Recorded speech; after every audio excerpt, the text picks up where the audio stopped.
man made in the image of God. And we live, man. We live. Slime zone, man. Slime season. Slime season, man. About to be slime season. I'm not gonna lie to you. It's a bit weird though. Young Thug is free. Thank God. Hallelujah. We're gonna play some music in a bit, but I'll let you do your intro and then we get into it. But the weirdest thing about the whole case for me is the not the prosecutor. I think it's the judge. The judge banning him from Atlanta, and then telling him that he has to do concerts for the city of Atlanta 4 times a year. Do you know how ridiculous that sounds? Yeah. But I'm glad he's out. Yeah. I'm sure we're all glad. How do you feel about it? Initial thoughts before we get to the I'm deep glad dive. he's out. I think some of the terms of his probation are a bit silly. Very silly. And it's stricter than it needs to be, especially since, like, you brought me to court on a RICO. And couldn't prove the RICO. Didn't prove the RICO. So what crime have I committed that I'm on probation for exactly? But he pled guilty. Oh, okay. That's why. He pled guilty because they couldn't come to a conclusion. Yeah. And the prosecutor already like ruined the case so much. It's the craziest case in the history of Atlanta. And he ended up pleading guilty for, I think, the conspiracy to not the RICO charge itself, but conspiracy to form a RICO or something like that. I don't know. But he pled guilty on 2 counts of 2 things. But he didn't plead guilty for all of the murders, for any of the murders rather, and he didn't plead guilty for any of the weapons charges. So yeah, man, Slime's home, back to making music. Shout out to his attorney. Facts. Shout out to Brian Still. My man wanted to go jail. Do you know how hard that is? How hard of a lawyer you got to be to be like, you know what? Lock me up with him. I knew Young Thug had the Thanos of lawyers when 60 lawyers showed up to court to defend his lawyer. Facts. Yo. Facts. That's what Tory should have done. Facts. Well, we'll get to that in a minute. We'll get to that. Do you want to do your intro, man? Do your intro. Yeah, man. Let's get into this because I've been waiting to pod. I'm not gonna lie, I've missed it. It's been a while. Yeah, do your thing, man. This might be hard to hear, but your talent is never going to catch up to your taste. It's not supposed to. Dang. As we practice, the gap between our talent and our taste lessens, but our taste is inherently aspirational, so it keeps evolving with us. Okay. So stop hiding your work until it looks like your heroes, because a bunch of us are trying to enjoy it while it still looks like you. This might be hard. You heard the white lady. Get out there and drop something. I kind of agree with her. I think what she's saying makes sense. Absolutely. I think sometimes artists stop themselves because it doesn't sound like Drake or it doesn't sound like Kendrick. It's not ready yet. It's my baby. Man. That's the one I hate the most. It's my baby. That's not your baby. Just drop it and then put in a documentary later or something. Facts. Free Thug. Free Thug. We got London on the track. I'ma pull up on a nigga, bitch. Him as a bitch.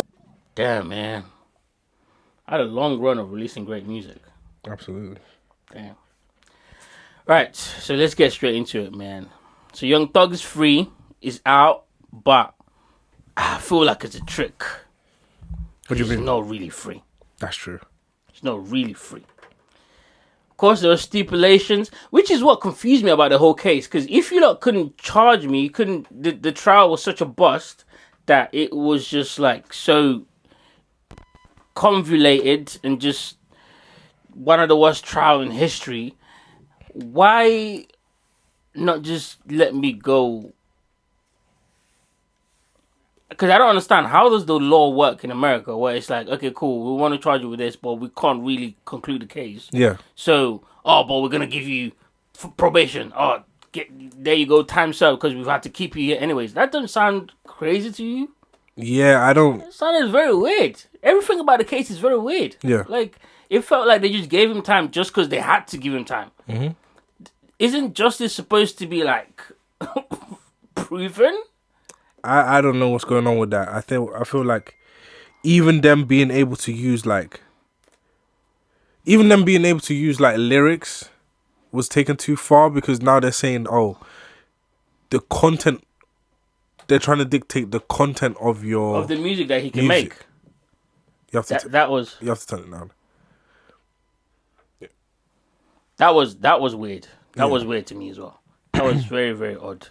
I don't know. But anyways, either way, congratulations to Young Thug, because he's at least not locked down.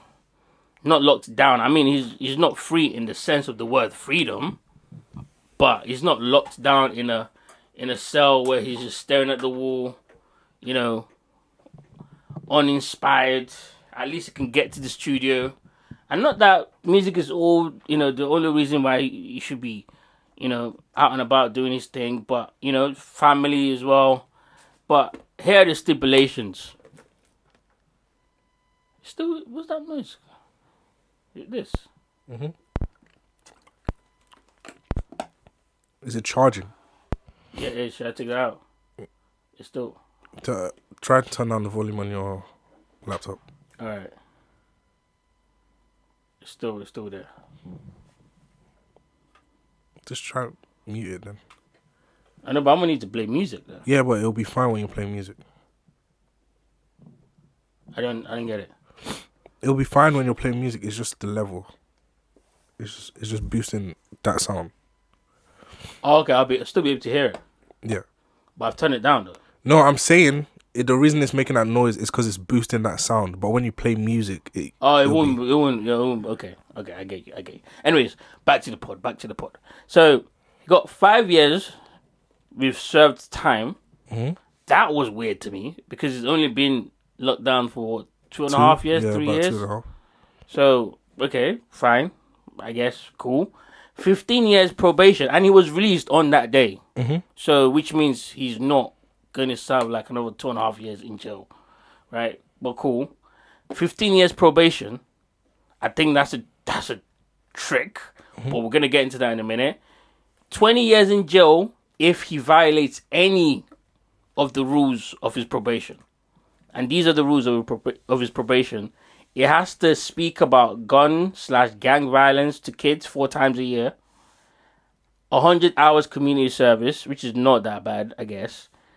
It can work with the only people In the year? No, just in general. Oh, okay. 100 hours. It's not per year like people are saying. Just 100 hours community service.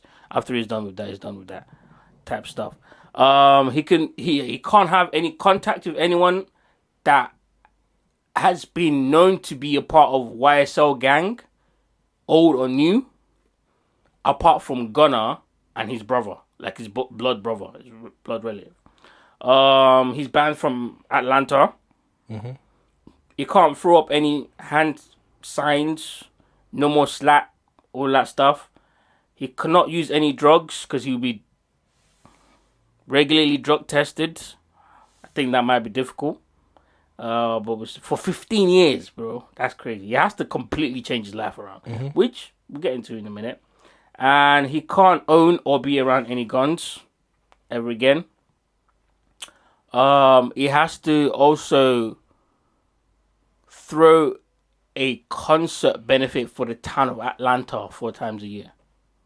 4 times a year? Yes, for 15 years. And he's not allowed in Atlanta.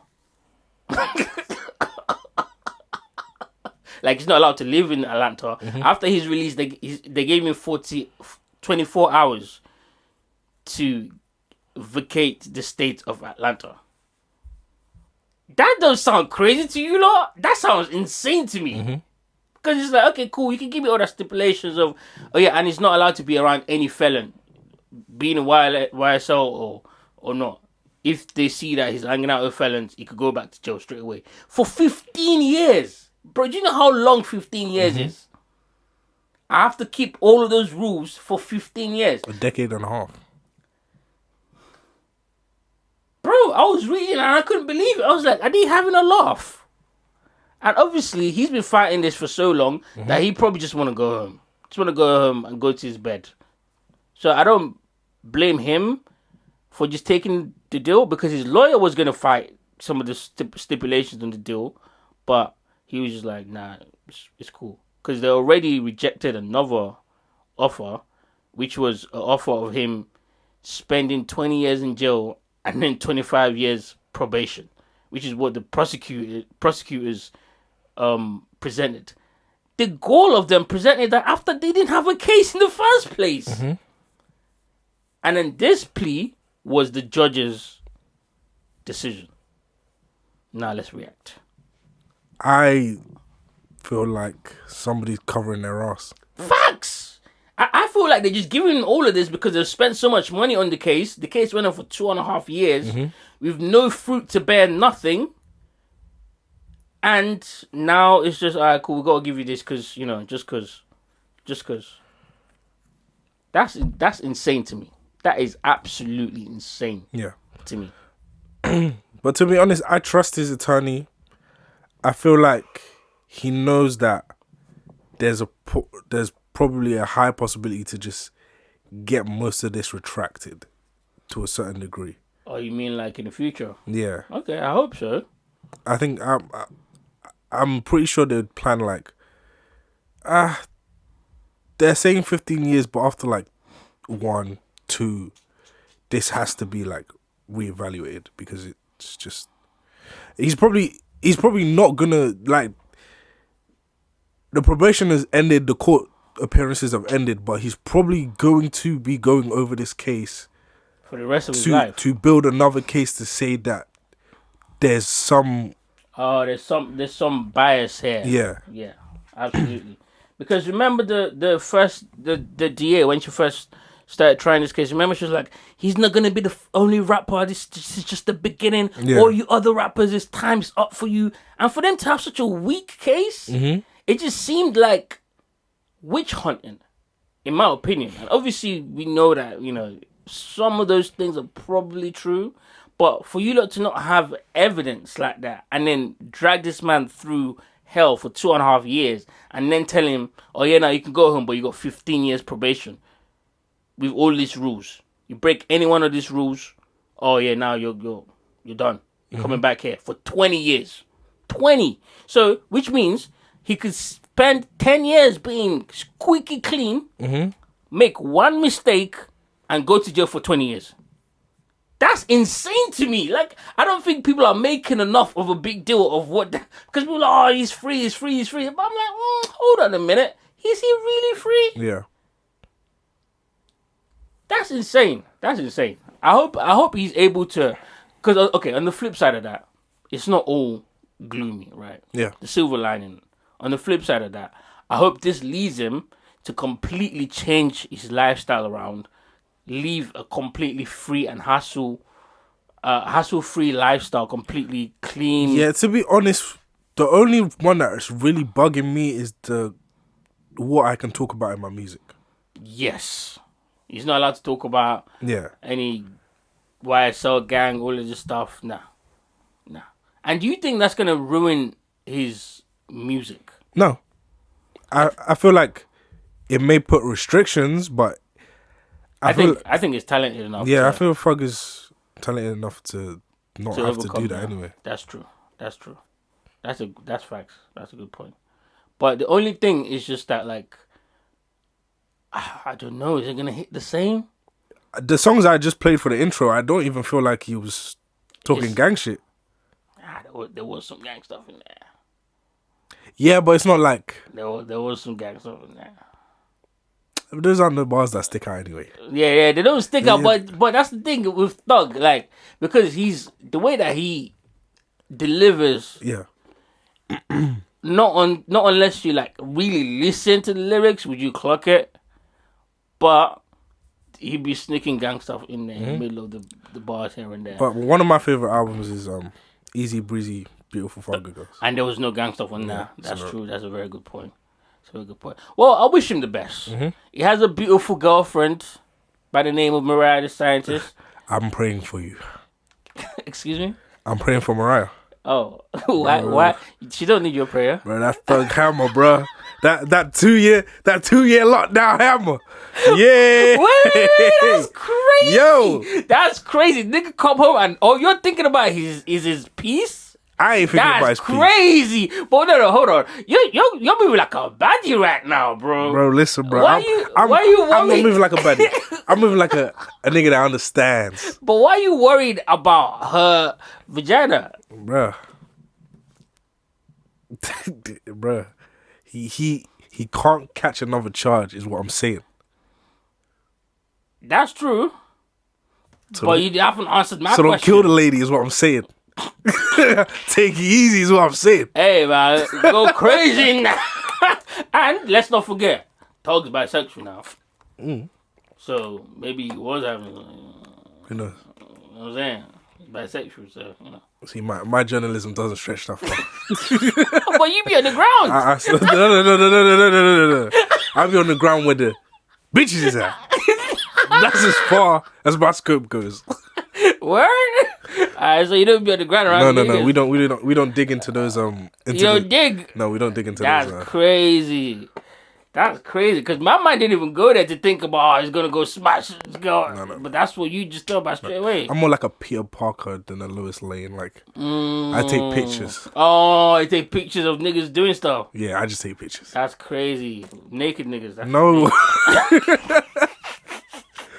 Hey man, wherever floats your boat, bro. Wherever floats your boat. But this was Mariah at her concert. Oh, it's because this shit didn't go in properly.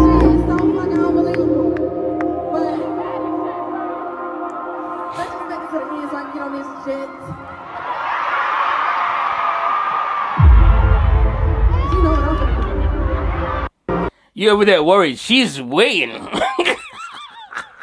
She's like, let me finish this show and go get some.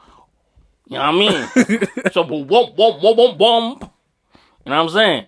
And you over here worried about her. You simp ass Hey, nigga. man, we just Come on, man. protect all women. Alright. Can't protect her from this dick. You cannot. Oh my god, that's funny. Nigga said this is going to be Thug for the next couple years. This is funny. Woo!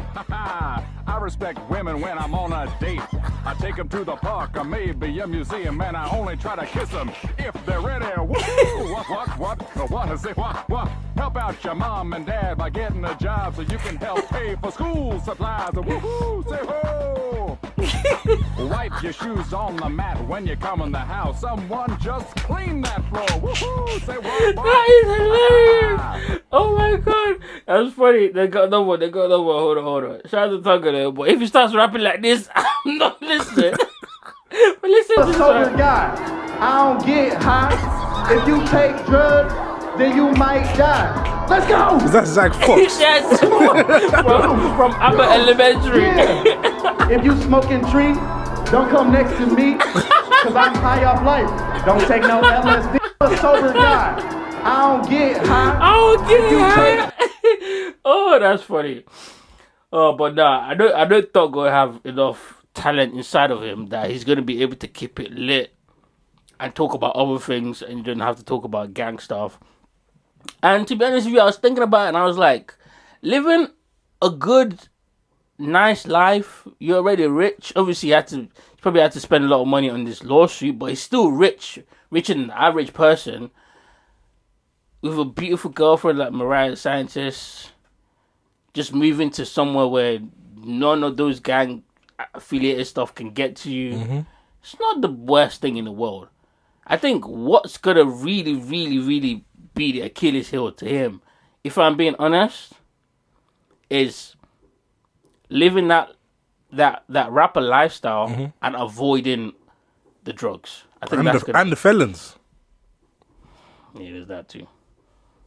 That's true. So I think he's gonna have to just completely change everything around. Like the way that he used to tour, he's not gonna be able to tour that way ever again. The way that he used to like go out, go clubs, it's done for all of that. Because if if an ex-convict is even in his vicinity and they get reports of that, he's going back to jail for 20. That's crazy to me. But shout out to Thug. You got anything else to say about this? Nah, man. Stay on the straight and narrow. Yeah, sure. Stay on the straight and narrow. And do you think his career will be impacted? Nah, man. I think I was thinking about it this morning. I think Thug is one of the artists where it's like, no, we love you. That's true. So like, I think he's gonna get support no matter what is going on. That's true. And also as well, I'm kind of asking in terms of, not really in terms of like the fans, because the fans we're gonna listen to Thug no matter what. But I'm asking in terms of like the other rappers. I think rappers are gonna start looking at him a bit different. What if someone just drops a tune, just drops a song like, what if YFN Lucci comes out and drops a song and says, you pussy ass, can't even talk about this because he's scared of the white man. You know how. But you know what I'm saying? Is that gonna take a hit a little bit? Because he's going to have to ignore things like that. And let's not pretend like this is in hip hop where things like that gets a reaction out of the fans. And that's kind of what I'm talking about. I think at that point you're just gonna have to ignore it. Just drop a banger. That's what he's gonna have to do. And he could do that. He could drop bangers. Just drop a banger. If someone try to come at you like that, in my opinion, just drop a banger, and it's not much. There's not much they can say. I've got number one song this week. I took all you can. Who cares? Another question I got though before we move on is the Gunna situation. Listen, man, I'm not a person that likes to say I told you so. I love it. I told you so. So you don't like it, but you love it. I love it. I told you so. Everybody was getting on their podcasts on hip hop media and saying, "Yeah, man, you don't snitch." And He told. He's a rat. He's a rat. He's up for Gunna. How is he gonna survive? I sat there and I said, I'm not involved. Like, Gunna's really not involved like that. And if you know Gunna, somebody asked Thug to take care of Gunna. Of course. And I don't think part of taking care of Gunna is, hey man, hey, go to I know you want to be free in that, but stay and rot in sit here. in this box. No. Do you know who has the most egg on their face? It's Lil Baby. I don't get it. The funny thing is, Thug might never make a song with that boy ever again. At all. Oh my god. Why are you jumping out the window like that? Because it's ignorance, man. It's ignorance. Like, there's nothing else. There's no other excuse but just ignorance. Because number one, you're going on like what's between him and Thug. That's number one. That's how Lil Baby was going on. Lil Baby swore he's never going to make songs with him ever again. And then after all of that, Gunna ended up thriving with the albums like Smokers that he released after that.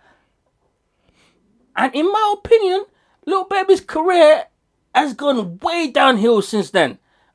People don't want to talk about it, but Lil Baby is a has-been rapper at this point. Because the people that taught you to rap, you're not with them no more. That's true. Him and Gunna were learning around the same time. That's true. So that just lets me know that, like, oh, you didn't. Because you're acting like, oh, he ratted on so-and-so. So because he ratted on that person, I'm not rocking with him.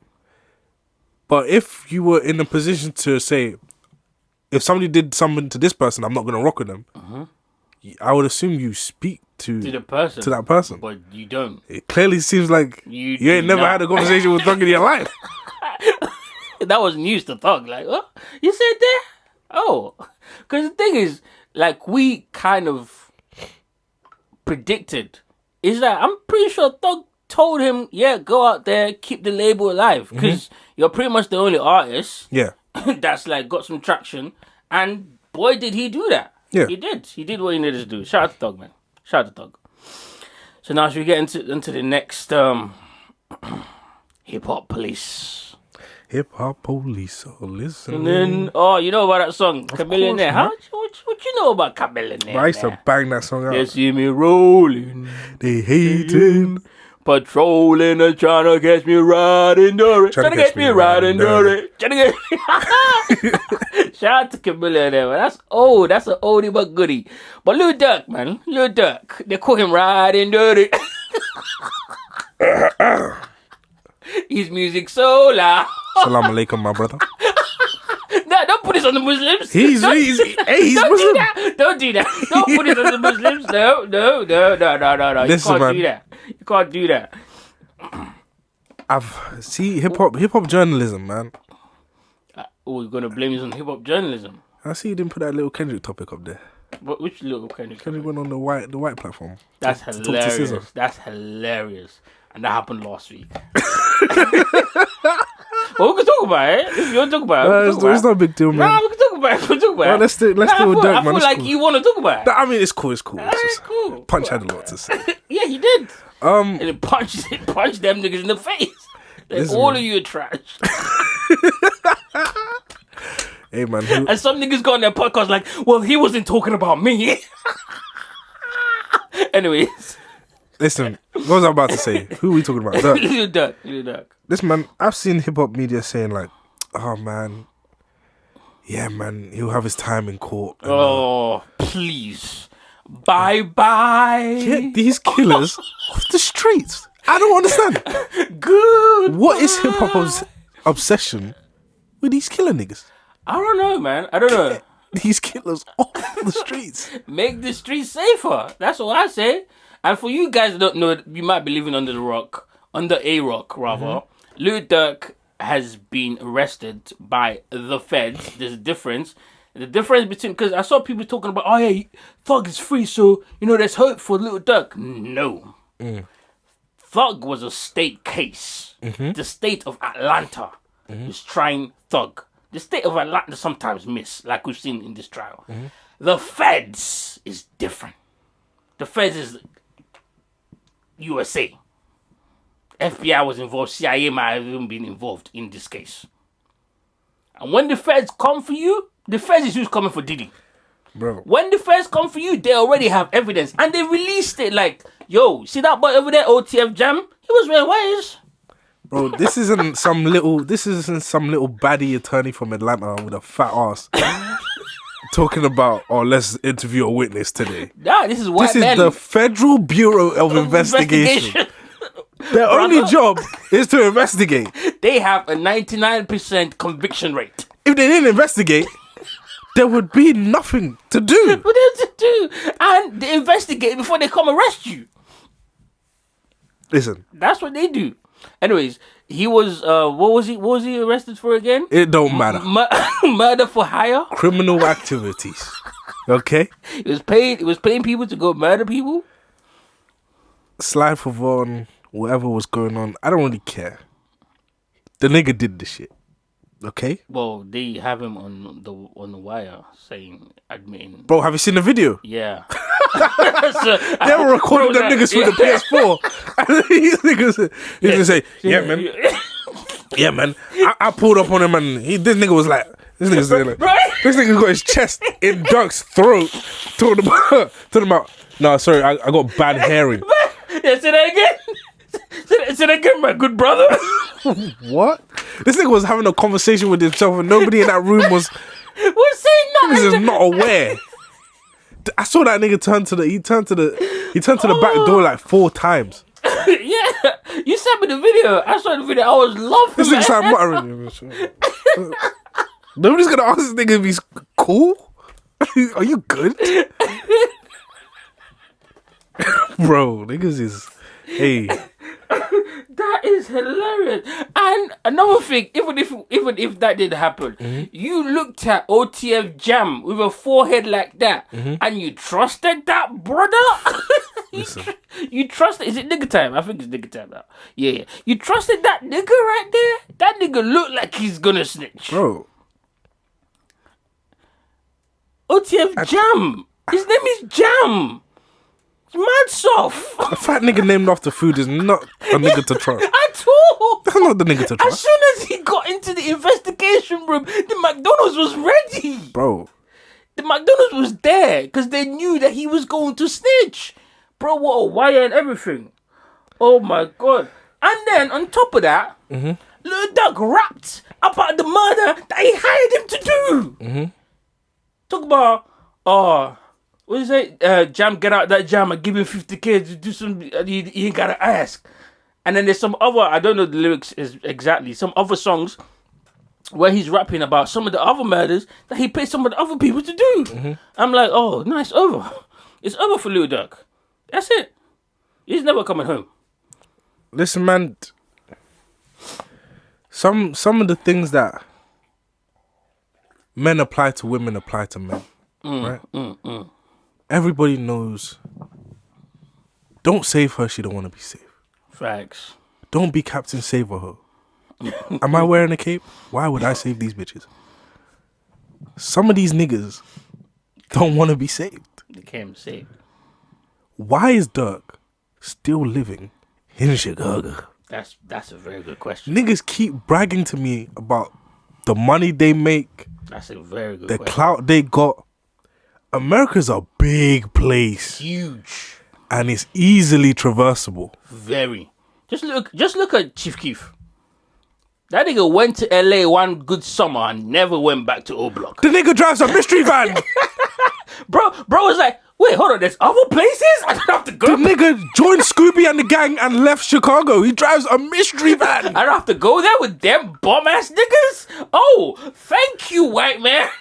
Bro, What? you could okay, you grew up on the block. That's great. That's nice. Oh, come on, man. It's so niggas talk about getting out the hood and get out, leave. Yes. And then God, universe, life gives you the opportunity. Yeah.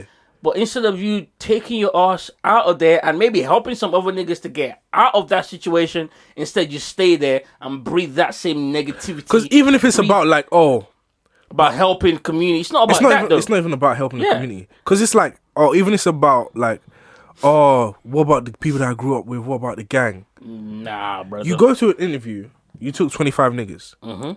Bro, let's look up house prices in Texas. There's 25 of us. We keep talking about the peas that we're getting. Let's split this house 25 ways. And let's just leave. Listen, man. Put them niggas in the box. Hey, man. Put them niggas in the box. They was already putting, this is insensitive, but they was already putting themselves in boxes. If we're being real. They was already that's how you think academics go go famous. Like, Yeah, man. I don't get it. and I'm not even with all of that, like, save everyone I grew up with. Some niggas can't be saved.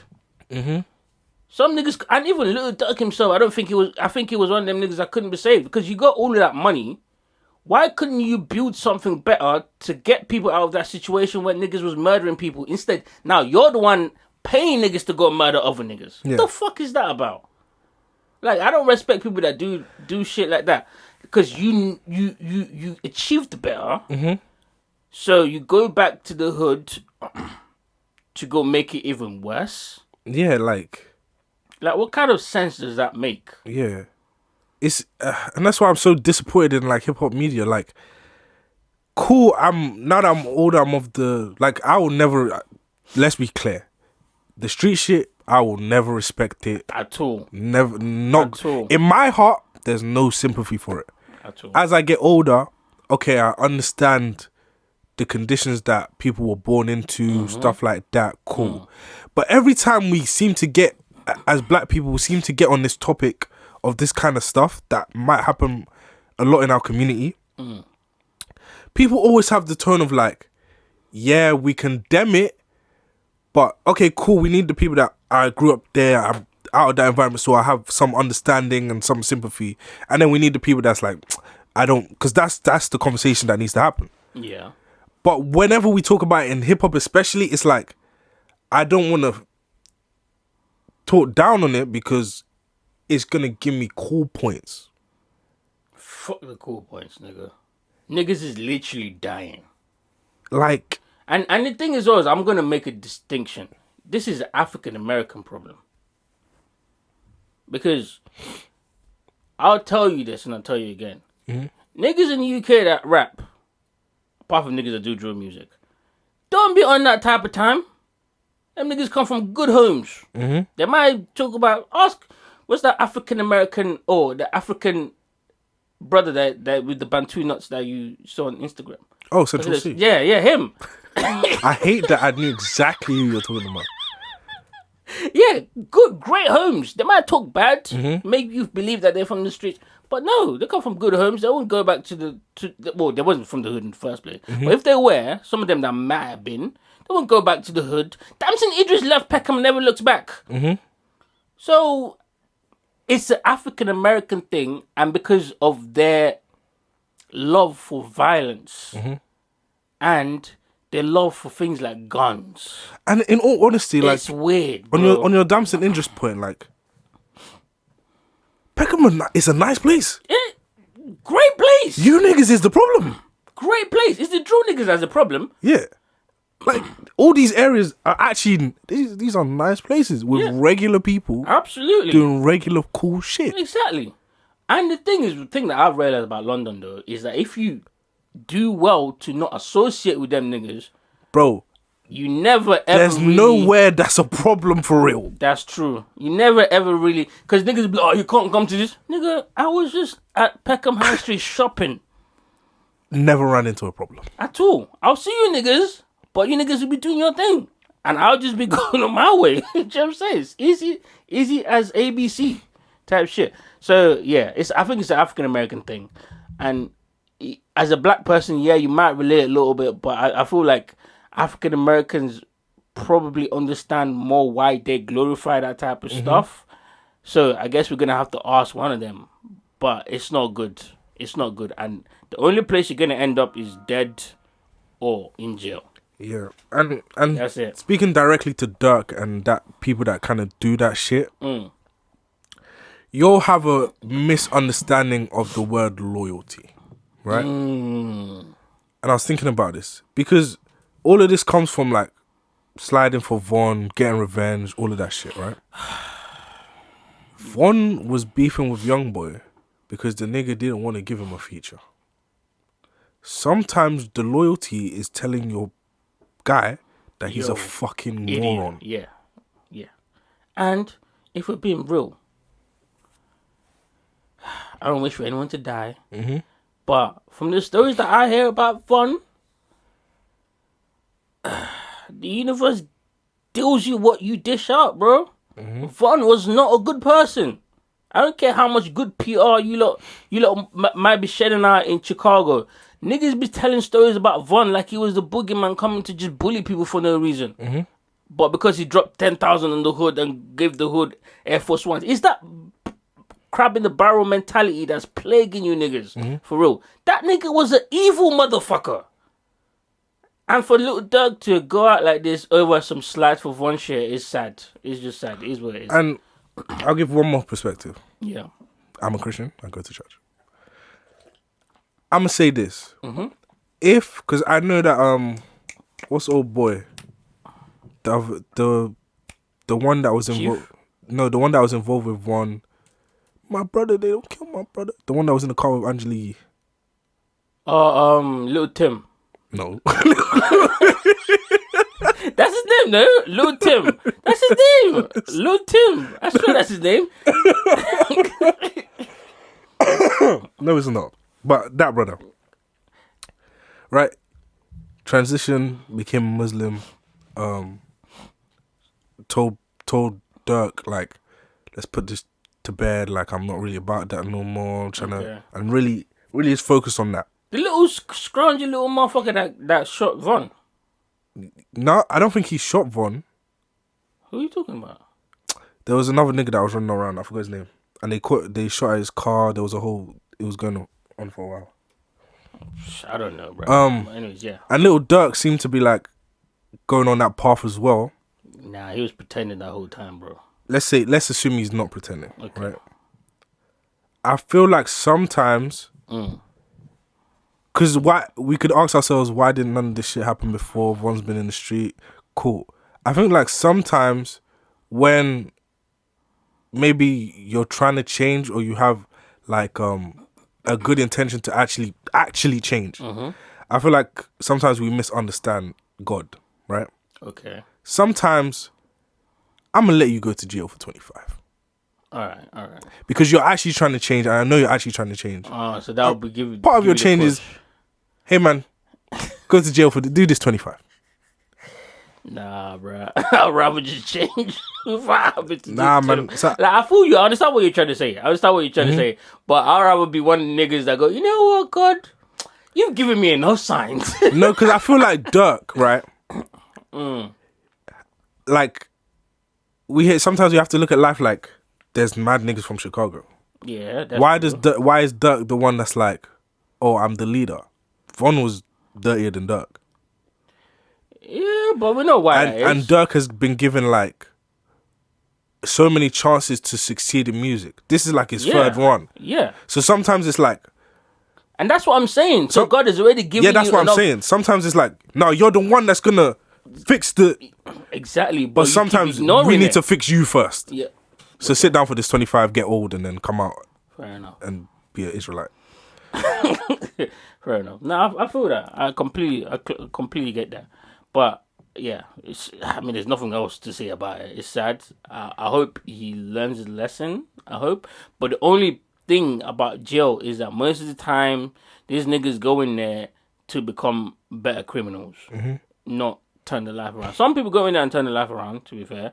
But there's another thing that I heard that I don't know if it's true, just a rumor. But there were speculations that OTF Jam snitched on or wore wires because Durk had his baby mom killed. That's what I heard. That's what I saw on the Twitter streets. I didn't fact check it. I don't know if it's true or not, but that's what I heard. But anyways, either way, prayers to everyone involved. And yeah, man, Lil Durk, sayonara, brother. Yeah, that's it. It's over. Next time on the War in Chirac, who will take the crown? Academics need to come back in Chirac. Hey, man. Serious, bro. Nah, I'm joking. These Chirac gorillas. Academic was foul for those shows, like. But yeah, anyways, it is what it is. Chiracistan. Chiracistan is crazy. Oh my god. Let's double back to Young Frog real quick though. You know, he tweeted out a while back that Metro, Future and Drake, why your brothers fighting? And a lot of things have changed since Thug actually got jammed up in that case. Metro got a weird case. Why is he wrong? Does he? Does he have a weird case? I don't know. What is it? Enlighten me. They saying he slept with someone who didn't want to be slept with. Whoa, that's the big R. Hey man, did you go foul? That's crazy. Is this just rumors or there's like evidence? He's going to court. Damn. Damn. Alrighty. Well, I guess prayers to the victim. That's what I'm going to say about that. We'll find out more and talk about it next week, I guess. But what I was getting to was that now that Thug is out, Elliot Wilson is saying, this is what Elliot Wilson is saying, and you know Elliot Wilson is a pretty good source. He alright. He's a pretty good source. I feel like he's unbiased, apart from when he's trying to beg for interviews. But he's a little bit unbiased. Like, he didn't have to come out and say that stuff about Drake being booked for the Super Bowl, but he came out and said it because, you know, he asked for permission from Jay-Z first, obviously. You know, but I feel like sometimes it's pretty, you know, unbiased. But this is what he had to say. Drake and Future gotten on the phone and it resolved their difference. Wait. Drake and Future. What a time to be alive. We're back. A good authority, Drake and Future have at least gotten on the phone and resolved their differences. So I don't know what that means. Obviously, we saw Young Thug. Young Thug from prison, incarcerated, put out the energy of, hey guys, let's get it back going. So I think that helped the energy when Future reposted it. Yeah. So I know they did. All I can really say is they got on the phone and whatever seemed to be the issues, they seem to come to a place of resolving that. Metro not included. Because you got no trust there still with Metro, but I do believe that Drake and Future are back on the same page.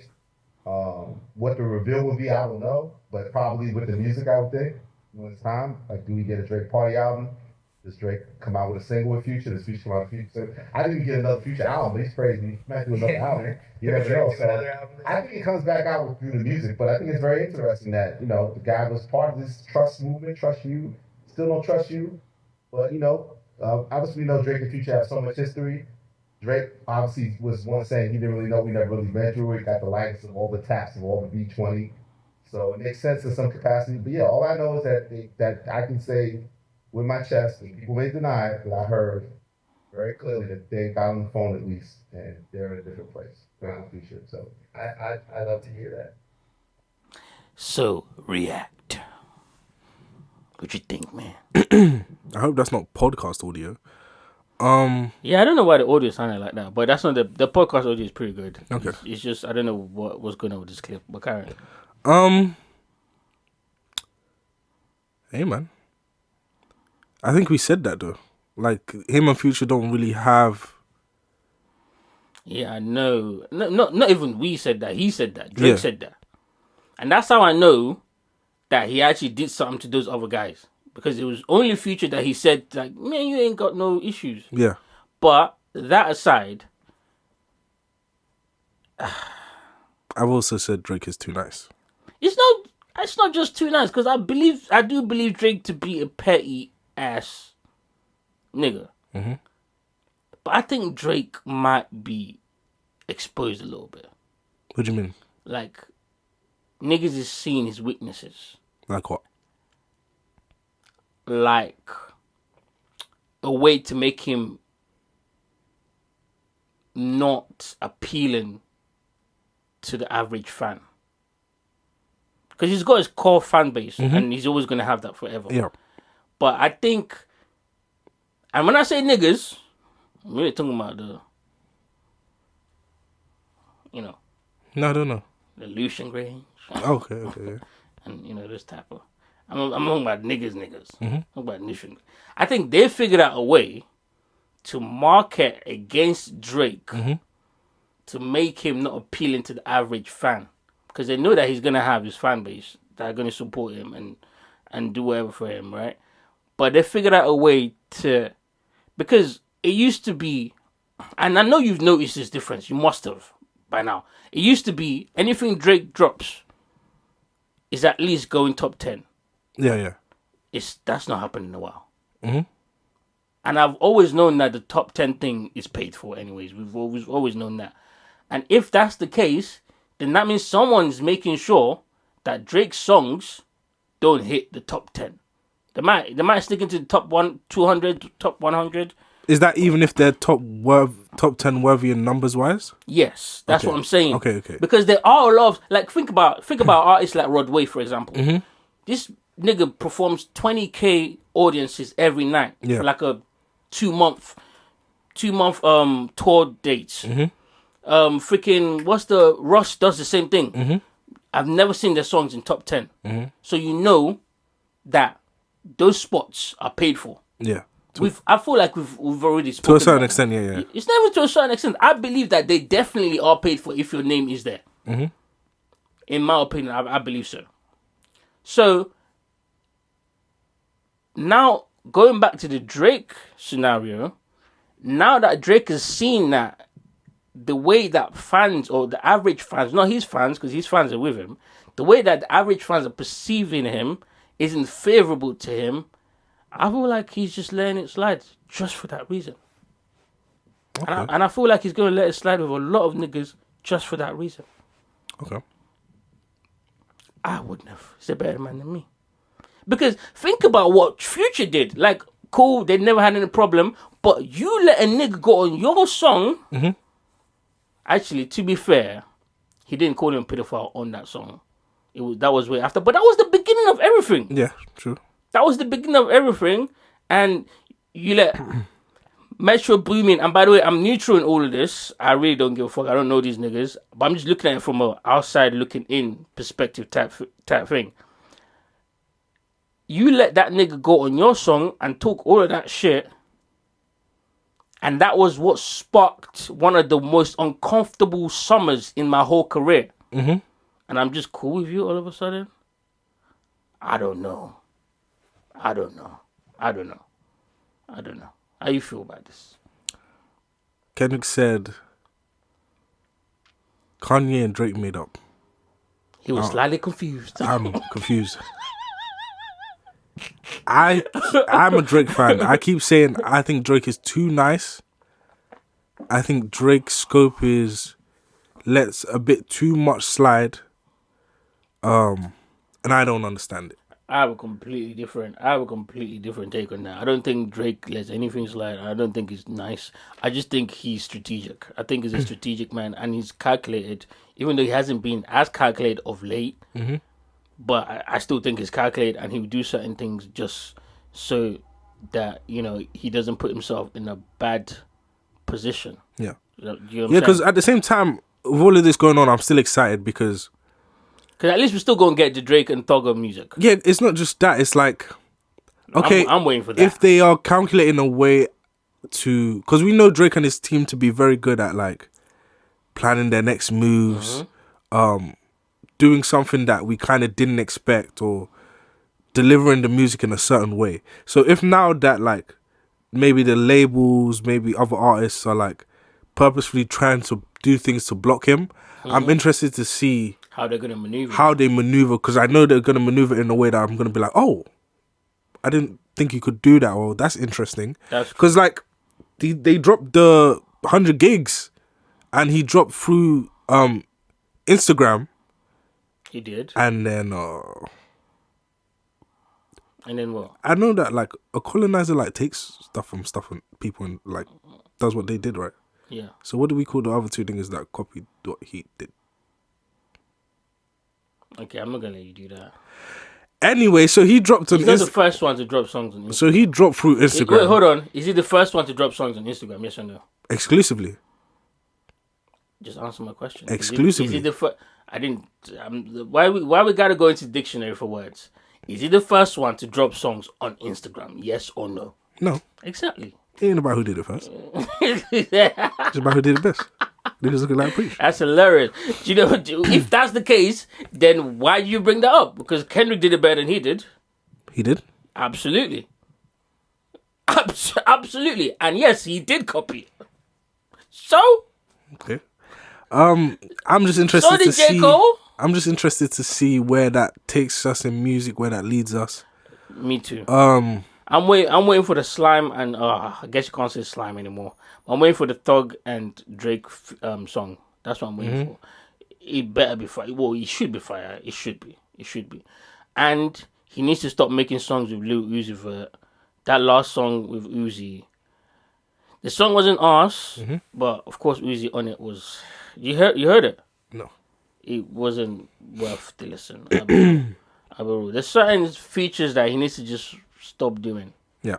The Uzi one is one of those, I'll be real.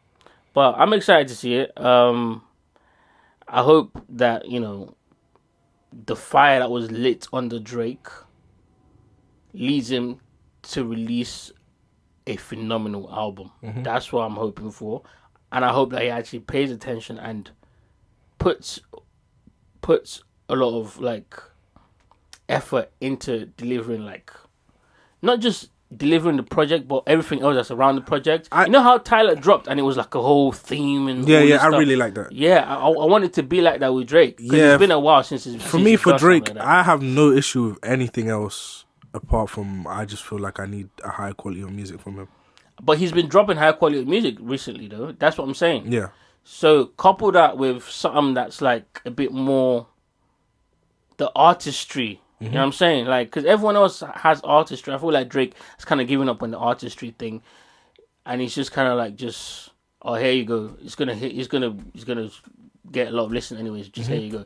Because I feel like that happened with, even though there were still great projects in my opinion. For All the Dogs, Her Loss, and what's the pregnant one called? Um, The one Certified Certified Lover Lover Boy. Yeah, I feel like when he dropped those ones, he didn't really like show too much of like, okay, I'm gonna package it like this. I think the He's last time kinda- we really got that was probably like Views. Yeah, probably. Maybe Actually, no. Scorpion. Yeah, maybe Scorpion. yeah. And even the Dark Lane was a little bit. There was a little bit of artistry with that. He one. does it. He Dark does Lane it. demo tapes. Yeah. But it's been a while though. It's been a while since he's done that. Yeah. It's been a while since he's done that. Anyways, while we're on this topic though, you want to talk about Kendrick Lamar going on Harper Bazaar? Oh, you thought I was running from that? Is that what you thought? No, he's more than welcome to do it. He went on Harper Bazaar, a white publication, and got his black ass sister to interview him. Nice. Say something. That's great. BET is starving. Fuck BT, nigga. Fuck BT. Man, can't wait to see that Grammy stage. Which is also a white-owned platform. Just because it has black in it doesn't mean... Can't wait to see the Grammy stage. Oh no, he's going to win Grammys. It's not about winning. What? You're going to be there. He wouldn't be at the Grammy. I'm saying, are you going to be there? Absolutely. Of course. Absolutely. You know the CEO of Grammy is black. Did Kendrick show up to Nipsey's funeral? Yeah, of course he did. Are we sure? Yeah. Oh, should we double check? Because double check and research it. I don't know, man. I'll check. Check. And if he wasn't, I don't want to have a Kendrick topic on this podcast ever again. That's crazy. But I want to know what the problem is with Kendrick being on Harper Bazaar to you niggas. Because I saw a lot of that rhetoric spreading on Twitter, and I was just like, so what if he went on Harper Bazaar? Me personally, I don't think it's that big of a deal. I do have some criticism. I think just invest a bit more in hip hop journalism, hip hop media. That's as far as my critique for Kendrick goes. That's it. How about if I don't like any of you niggas? That's great. That's your problem. I know you don't like any of these niggas. I've been saying it for the past 4 months. Or how about if I do plan on doing it just at a different point around my album? Like, because we don't know if... Which is completely fine. That's what I'm saying. And that's why I didn't like that rhetoric moving around. Because it's like, all of you niggas... My smoke is not for Kendrick. Oh, no, I'm not talking about you. I'm talking about the niggas that I saw on Twitter that was like, oh, he's doing this in a white publication. Oh, my God, I thought he was for the culture. Blah, blah, blah, blah, blah, blah, blah, blah, blah, blah, blah. Shut the fuck up. Shut the fuck up. Like, Kendrick Lamar, for the longest of time, has done all of these type of magazines and hip-hop media. He sat down with Big Boy multiple times. Angela Yee, what's his name? Ebro. He's done a lot of these. How many years ago was that? I know, but yes, it's been a while. A while? It's been a long while. It's been at least like 8 years. I think the last one he did might have been... It's a decade. No, it's not a decade yet. I think the last one he did was maybe 2015, 2016, thereabouts. On Big Boy, I think it was. If my memory... It's November 2nd, 2024. Yeah, so that's 8 years. It's almost a decade. That's not a decade. Round it up. 8 years is not a decade. Fucking round it up. No, we're not rounding. We're being. See, that's what I'm saying with you niggas. You niggas want to be so pedantic about shit. What if this nigga go and be on a hip hop interview just before his album drop, or months after his album drop? You don't know that. And then Punch came out and said, "You niggas is trash, anyways." He shouldn't have done that though. My smoke is with Punch. This nigga's annoying. I ain't gonna lie. I ain't gonna hold you. You know he raps too. Have you heard his mixtape? I don't wanna. Punch out. I don't want to hear it. Yeah, he said you niggas is ass. Yeah. Like, because the problem I have with what Punch said is, you're saying that there's some good people in hip hop media. You didn't name them. I know, but I understand why he didn't name them. But and you didn't name them. And the thing that really annoys me about people like Punch is, if there are some good people in hip-hop media, don't you think the best way to shift people's focus to what you consider good hip-hop media is to do that hip-hop media? Again, how do we know that they're not planning on doing that? I don't give a fuck about a plan. Because you knew that they were good before this. And you are the head of the label. you have a roster of artists. I don't give a fuck about Kendrick. Okay. I'm talking about all of you in general. Oh, right. Because you're talking about hip hop media. Like, yeah, there's some good hip hop media. You didn't name them. Cool. I know, but you don't also use them. That's not true. The rebuttal to that, their latest artist that they rolled out, Doechii. That's how you say her name, right? Doechii. Who I'm gonna show you a video of her shaking ass. Incredible. Anyways, Doechii was just on Joe Budden podcast a couple months ago. That's hip hop media, and that was recent. Recent artist. Reason. Matt Times on Joe Budden podcast. Absol's been on Joe Budden podcast. The old TDE. So, do your research before you start talking about Punch, nigga. That's one. Whoa, maybe that's the one I think is good. Maybe that's the one I think is good, and the rest of you niggas is bums. Amen. Like, wait, what? And Schoolboy Q and what's the other one's name? Zachary. They've done Ibro's show a bunch of times. Schoolboy Q has also been on. Yeah, they've done Ibro's show a bunch of times. We're talking about good. We said good. We said I did say good, right? Yeah. Don't do Ibro like what that. The fuck? He's got a show at Apple. Come on, don't do that. The fuck? You say Ibro? What the fuck? and Schoolboy Q has definitely done what's that? Big Boy. Okay. Schoolboy Q's definitely done Big Boy. I remember that. But yeah, so TDE members have done hip hop media. That's cool, but if I pair that with your response being to people saying why is Kendrick only doing white media, is the black ones suck. That's not something you should didn't say black. You said hip hop. Hip hop is inclusive of all. He did say hip hop. He didn't say black. He said hip hop. I thought when I came on the podcast that the police store was closed. I thought the police store was closed. He said it's hip-hop. fucking insane. It's fucking insane. But did you not say hip hop? It's insane. Did he say black? Okay, hip hop. You're twisting his words. Hip hop. Exactly, hip hop. And there are some white people that do hip hop media. So what? Rory's supposed to feel like he's not part of hip hop media because he's white? Rory from Rory and Marsha. Yeah. You can't do that. I'm joking. Don't do that. They're one of the. Even though I hated on them from the beginning, but their podcast sometimes is kind of late. They should do more artist interviews, and not just the artists that are like so unknown that we don't care to watch it. Do people that we know too. But anyways, enough of that. Let's move on now. Let's go back real quick. You see Drake's chain? Yeah, sorry. What do you think, man? What does it say again? It says 8 down. It's given, friend. What do you think Drake 8 down that Ben the Don is celebrating him for? And his beads. Hey, these niggas is trying to tell you something about themselves. I'm sorry. What is beads? What does that mean? I don't know. I really don't know. But if I gave you a chain, yeah, and it says 8 down, it's given friend.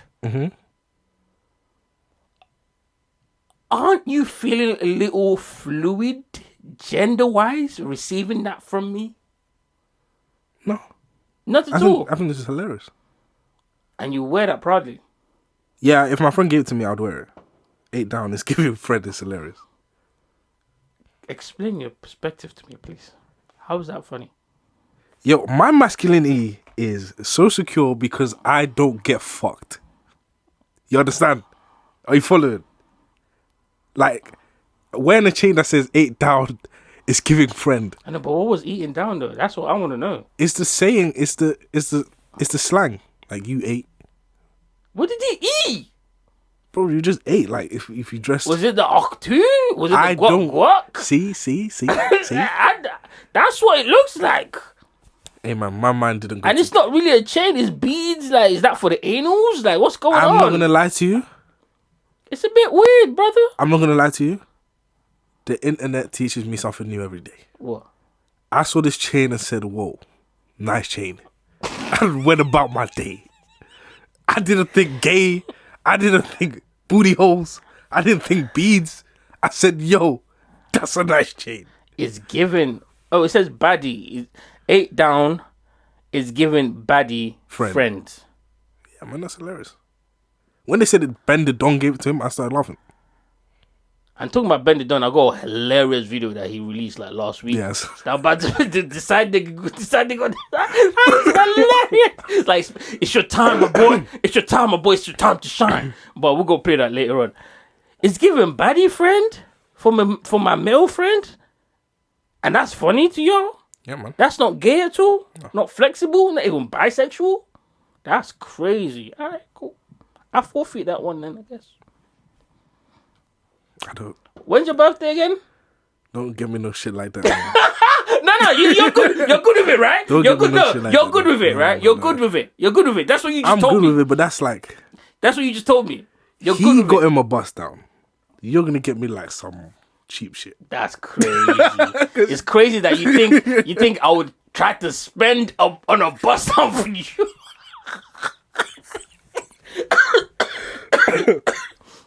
Hey, that's crazy. Of course I'm gonna get my equivalence of this for you. But it's got to say, hey, 8 down is giving baddie friend. When's your birthday again? You're December, innit? Yeah, 22nd. 22nd, yes. December 22nd is just around the corner. Just around the corner. That's the gift you want. I wouldn't mind. Oh my God. I wouldn't mind. The way niggas cake for Drake is crazy. Crazy. It's okay. Crazy. Crazy. It's cool. I'll move on. I'll keep my gay jokes to myself. But I think Drake gave that nigga some head, bro. I think, you know what? We'll move right along. What should we move on to next, man? What we got? Do you want to talk about Meg's documentary now, or should we play some new music and then talk about it after? What you want to do? Bro, new music can take a back seat to this week. What? Nah, I got some music to play. If you ain't got none, I'll just play something real quick. I'll play something real quick and then we'll talk about Meg. God, what? Some heat is dropped. Because last week we ain't even had time to talk about Tyler the Creator. He dropped the album. Have you heard the album yet? Still? Yeah, he dropped on Monday. What do you think? I've heard it twice. Just twice? Second listen was tough. First one was better. First listen was amazing. Second listen was tough. Second listen was tough. Like, you like it? I was just hearing, like, first listen, I was hearing what he was saying. Okay. Second listen, I was hearing what he was saying. What the fuck does that mean? I'll explain when we get there. Okay. All right. Okay, cool. This first one I got on the dial is by Kodak Black, Harlem Nights, off of his new album. I don't know how to say this word, so I might be saying it wrong. It looks like some Haitian word or something. Deoson Octave. Deoson Octave. I think I'm saying that right. But it's fire. Anyways, Harlem Nights, Kodak Black. Let's go.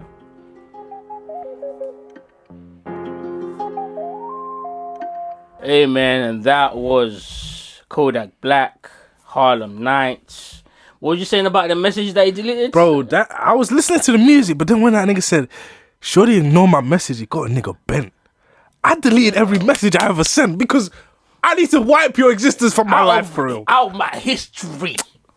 Nah, the other day I was going through some shit I had on hard drive, and I found some of the pictures of this trifling asshole. Deleted all of it. Yeah, man. Happens sometimes, bro. I hear it, man. Happens sometimes. Next one I got on the dial is by my guy St. John. This one's called Circles. New tune. Let's go.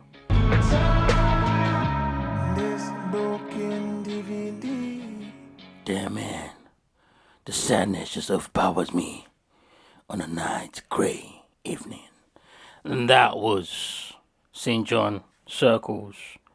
Damn, that was very emo. But I like it. I fuck with it. I fuck with St. John. I think he deserves way more listens than his music gets. His music is fucking incredible. Next one I got coming on the dial is by Clear Soul. New song, Fair When You Fly. Shout out to Clear Soul, man. I think Clear Soul is actually very, very beautiful. Do you know what? if I could have like, this is just like a thought, right? If I could date, this is if now. I'm not saying I will be able to or whatever, but if I could date women in the music industry, there's 2 women that I would. Mm-hmm. And one name's Clear Soul, because she seems so like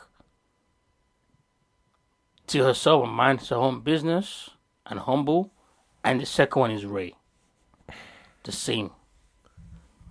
I love both of them. I do.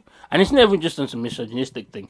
It's just that like I see their work ethic as well. Mm-hmm. I see how great their voices are Mm-hmm. and how amazing and sexy they are. You know what I'm Mm-hmm. saying? I would definitely smash. I got some. You know how I said like sometimes loyalty is telling a nigga down. Yeah, I'm gonna tell you that Don't be loyal to me. Don't be loyal. You're too damn red eye. Leave Ray alone. Leave Ray alone. Why? Mind Why? your business is why.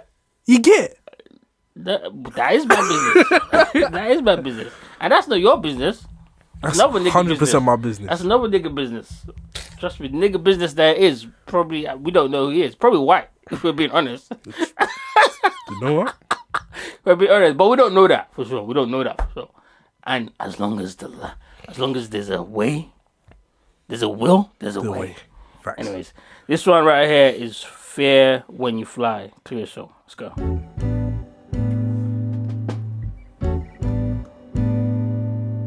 And that was Clear Soul. Fair When You Fly. Just good music, no gimmicks, no ass out, no titties out, just good music. That's what I like, man. And last one but not least, do you want to talk about, before I play this last song, because it's going to be from Chromacopia, Mm-hmm. do you want to talk about why you don't like the album? Or? No, we can talk about it after. Okay, alright. This is one of my favorite songs on the album, but I like the whole album as a body of work. It's incredible. Chromacopia, I'm sure you lot probably heard it by now. Or if you listen to it, you probably have heard it by now. This song is Sticky. Oh, that's such a banger. Featuring Glorilla. They all went stupid on that. Sexy Red and Lil Wayne. Let's go. Oh shit.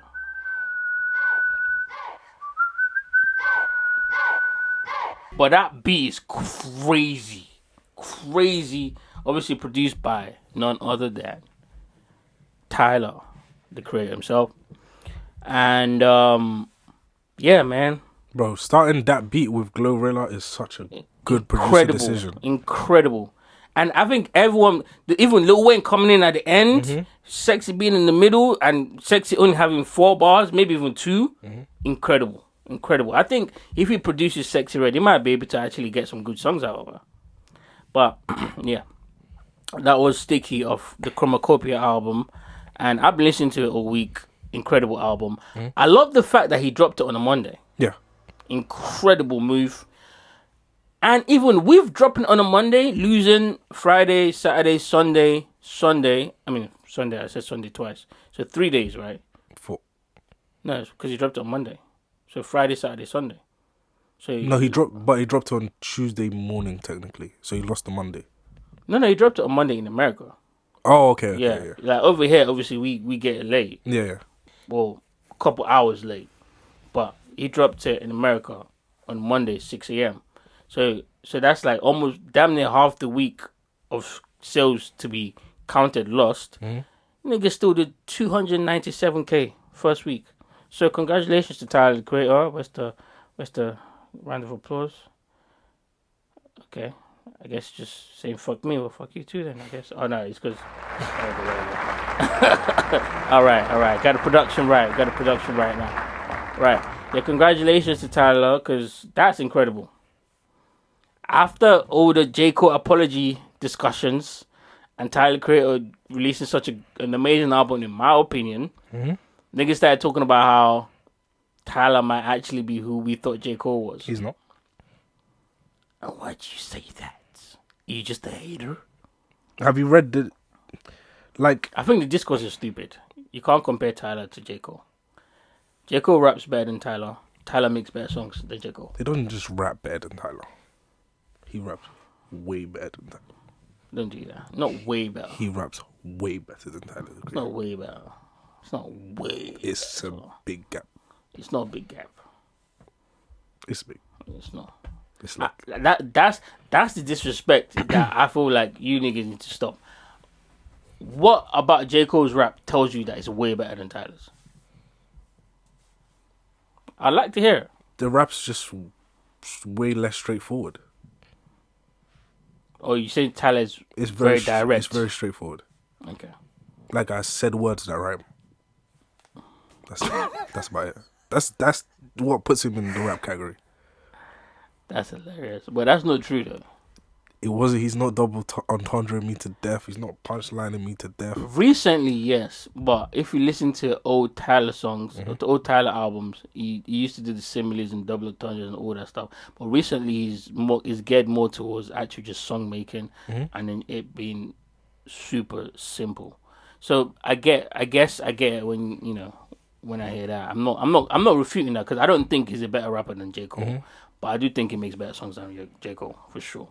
But anyways, either way, so how did you feel about the album? I enjoyed the album. The first listen, I felt like, wow, this is amazing. Okay. I still feel like that, but my critique has settled in a little bit. Okay. Which might still change with more listens because I will listen some more. Yeah, you should. But what's your critique? My critique is like, I see you took inspiration from Mr. Morale and the Big Steppers. I see that, okay, this is an album where, you have something to say to me. But when you said it to me, it made me realize, you Jada Smith. You're not going through that much. Niggas ain't going through shit. You don't have to say nothing. You don't have nothing to say for real. That's crazy. Because you don't even know his dad and you gonna speak to him like that. No, don't do that. Don't do that. You got your dad in your life, nigga. Sure do. What about it? Don't do that. No, you can't do that. Shit went the way it was supposed to go for me. Wait, don't do that. That wasn't his fault. That wasn't his fault. You heard what his mom said, right? Yeah. That wasn't his fault. That wasn't his dad's fault either. It's this B words out here, man. This is women.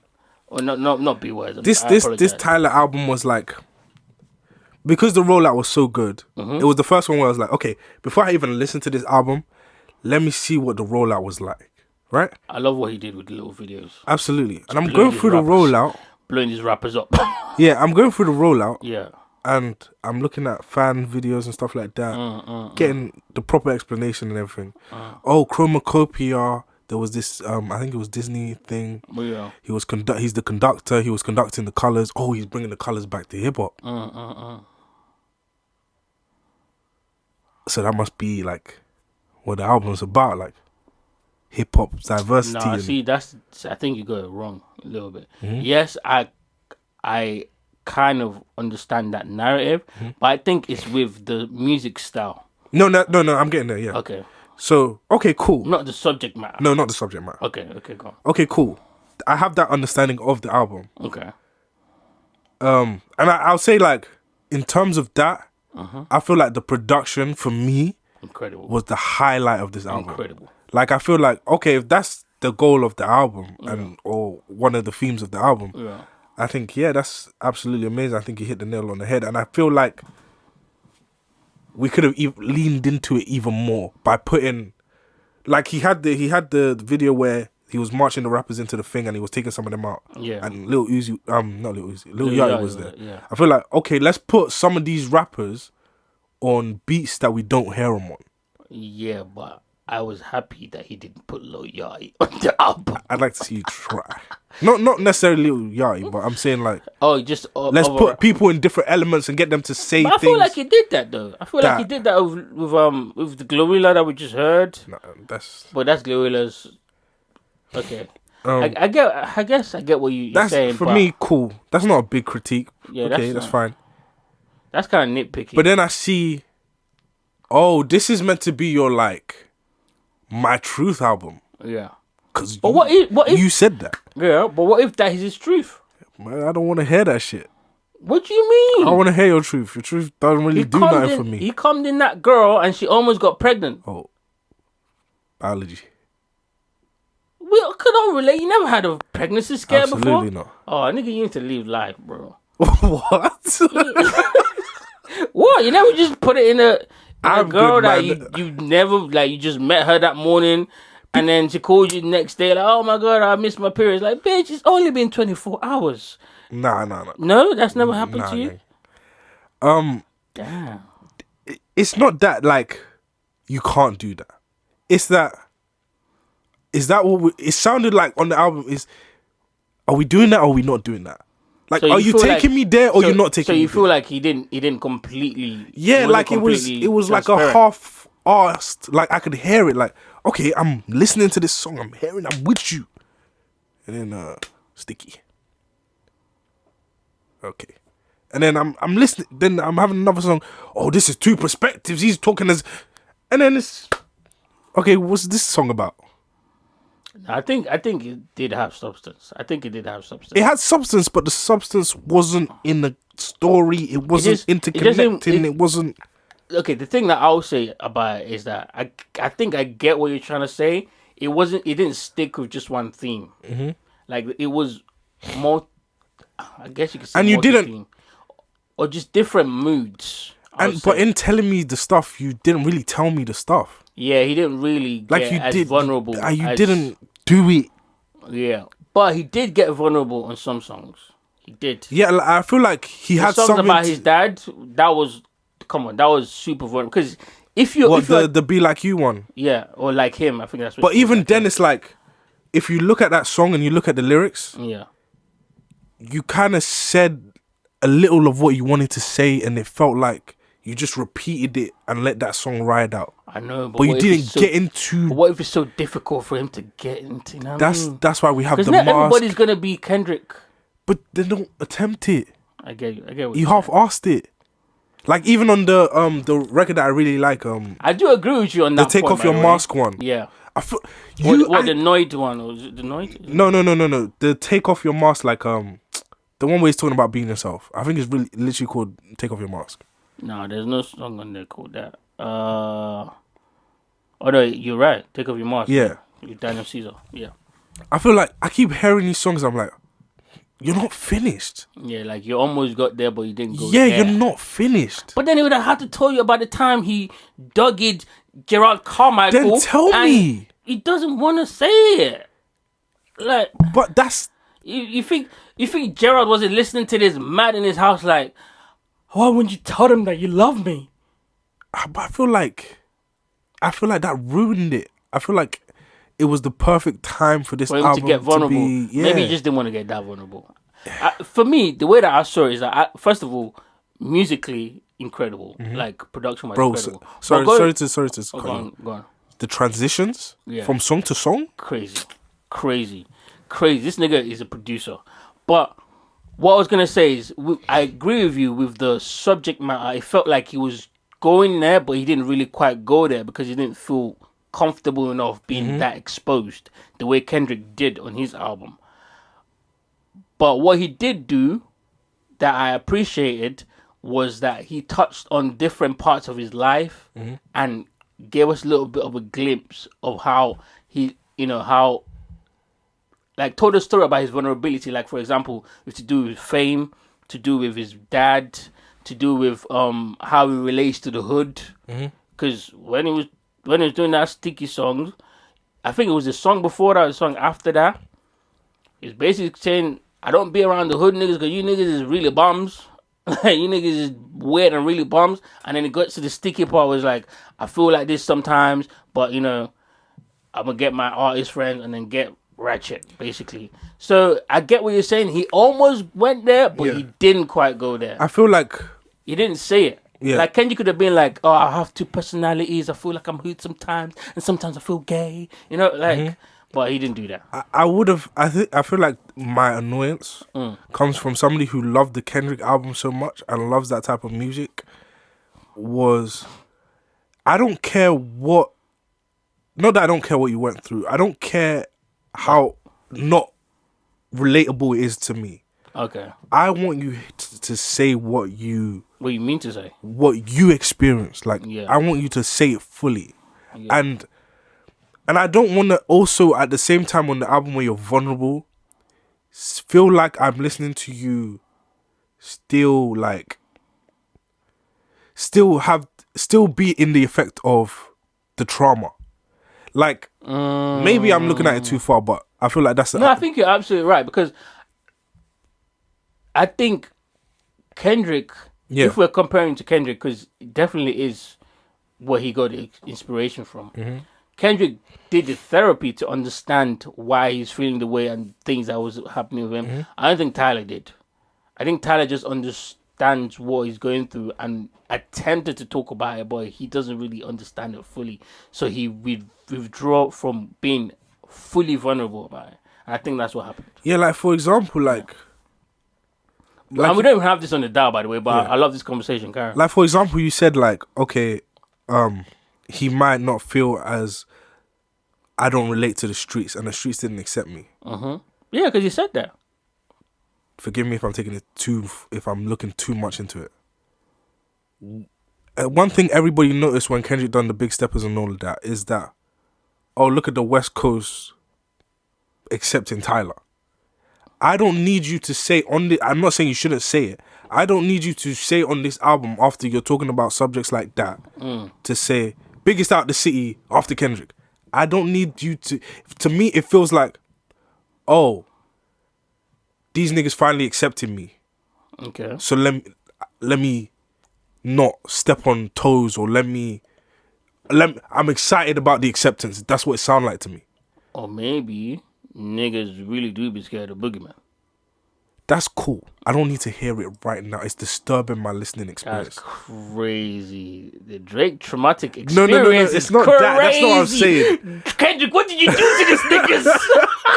Niggas said, I don't need to hear you bigging up no Kendrick. No, it's right not now. even about bigging up. It's because I know that, like, okay, I'm listening to a song. I thought what you're saying though, but I took that as a nod for him going, I fuck with Kendrick because, you know, that's Kendrick. I took that as them looking at Kendrick as the one. See, that's that trauma shit that you lot went through with that Drake shit. That's saying. That trauma shit. It's okay, bro. It's okay. I can give you the number to my therapist, bro. I'm just saying. Just have a conversation with him, just one time. I don't want to feel like I'm listening to. Nah, I like that part. I like that. You still being the effect of your trauma. Yeah, no, I get that. But the part where he was bringing up Kendrick, basically telling Kendrick that, yeah, you the one. I like that. I fucked with it. Gay niggas always looking for somebody to be their daddy. I don't get it. Hey, man, that's what floats their boat. And last thing I'll say... if we don't have a real daddy, you might as well find a fake one. True. Last thing I'll say is, also, this doesn't... What you about to? This doesn't what's it called? This doesn't help the case that, like, if you're of a deviating sexual orientation, there's some trauma. Yeah. There. I'm just saying. Oh, you mean the album doesn't... Of course there's some trauma I'm there. just saying. Of course there's some trauma there. Okay, I'm not going to say I'm not going to say because I fuck with Tyler. Shout out His Tyler. mum on the album... Oh, I hated that part. Said... I was fuming. I'm not going to lie. That annoyed me. I was fuming. How she gonna be like, oh, I'm sorry, it's my fault. Don't be mad at him. He's such a good guy. I was young. You was young for fucking... The nigga's 31 years old. You was young for like 20 years? Mm-hmm. Nah. And then here goes the woman on tour. Oh, she took accountability. She didn't. That's what pissed me off. She did That's not. what pissed me off. Because you saying that to me... She did not. And she only apologized because of the guilt that she felt for what she did. Yeah. And that to me is like a half-assed apology. Like, and even if you listen to... Sorry to cut you off. If you listen to... Tyler's first album called Bastard is about him not having his dad in his life and just being this wild nigga because his dad was never there. Fuck that nigga. If you know that nigga felt that way 10 years ago, was you still young then? Anyway, sorry, carry on. It just triggered me because it's like people always want to do stuff and not accept the consequences of what they did. Exactly. Like, you even apologizing if it's genuine, I think you have the to apology was understand that. genuine, but I have the right to hate you for this. Yeah. But the thing is, I don't think he hates his mom for it. No, I don't think he does, but the way it's delivered is like, you don't have any right to hate me for this because I'm apologizing for it. Yes, that's the part that I didn't like. And not just that part, the part that she said she blamed it on her, I was young. No, at some point you grew up and still stood on that. Mm-hmm. And still stood on that. And that's, bro, I'm sorry, man, but it's so scary being a man, bro. Especially if you, because I don't understand what I would do if I had a child of a girl and say for some reason it didn't work out between us. And for that reason, she just doesn't want me to see my child. And I've been actively trying to see my child. And then on top of that, tells my child that I'm the one that don't want to be a part of his life. Do you know how evil that is? But I'm glad that will not happen to me, touch wood. Because, I'm not going to lie to you, I will stalk that kid in school. I will. I'll be the nigga that turn up. You have to get a restraining order against me. Because when the nigga grows up and starts thinking back like, yo, she got a restraining order against you? And she also told me that you didn't want to be a part of my life? That don't make no sense. Mm-hmm. Now we'll be having conversations. But anyways, enough of that. Enough about that. Ari Lennox, man. Ari Lennox, and then we'll get into the Meg documentary. Mm-hmm. So Ari Lennox doesn't want to be a part of Dreamville anymore. I'm just gonna play like a little 30 seconds of a rant because she did have a rant. It was 18 minutes long. It was. We're not gonna play the whole thing, but I'm gonna see if I can find the right part. I was very clear about certain things not being released, and okay, especially without me approving it. Okay. Okay, there was that part. I don't know what else to do, but I am genuinely exhausted. If I have to be clear, I am not exhausted in living. I love my life. I have a fantastic life. My constant resistance has been this industry. It's just that simple. I love making music. I loved every moment of making Smoke. It was my freedom song, and I dropped it, and the label neglected me. There we go. They left me there by myself. I have 700,000 subscribers on YouTube. Sorry, I burped.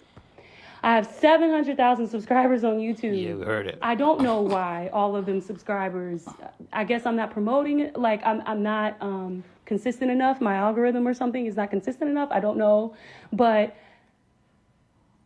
I feel like at least my 700K subscribers should have been able to see this video. Like I dropped the song, no one even knows it's out.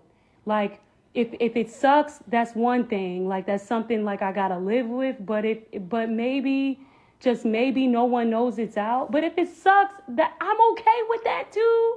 I'm okay with that too. Nah, I'm good. So that's how I feel right now. People come up to me and they're just like, hey, how you doing? Like, are you? And I'm like, yeah. And they're like, oh, wait, how you doing?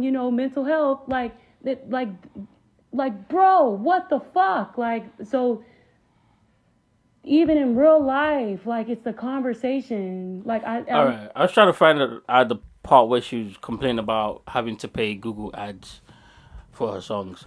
But you get the gist. Mm-hmm. She's not happy with her label, and she added both Dreamville and Interscope because obviously Dreamville is a label underneath Interscope.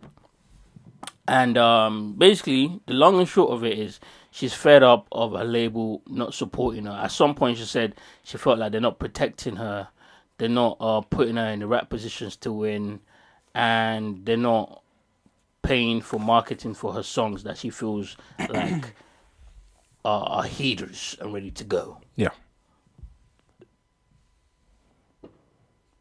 So, what you think about that? I agree with Ari. I feel like I don't understand why rap labels. You gonna cap right now? No, I agree with her. Okay, go on. I feel like I don't know why rap labels invest in R&B women when they're not like suited to properly utilize them or market them in any way. I feel like they dropped the ball with her. How am I market you when I'm worried about Drake right now? That's none of my business. That was a joke. That was a joke. How am I market you when I got apologies to make?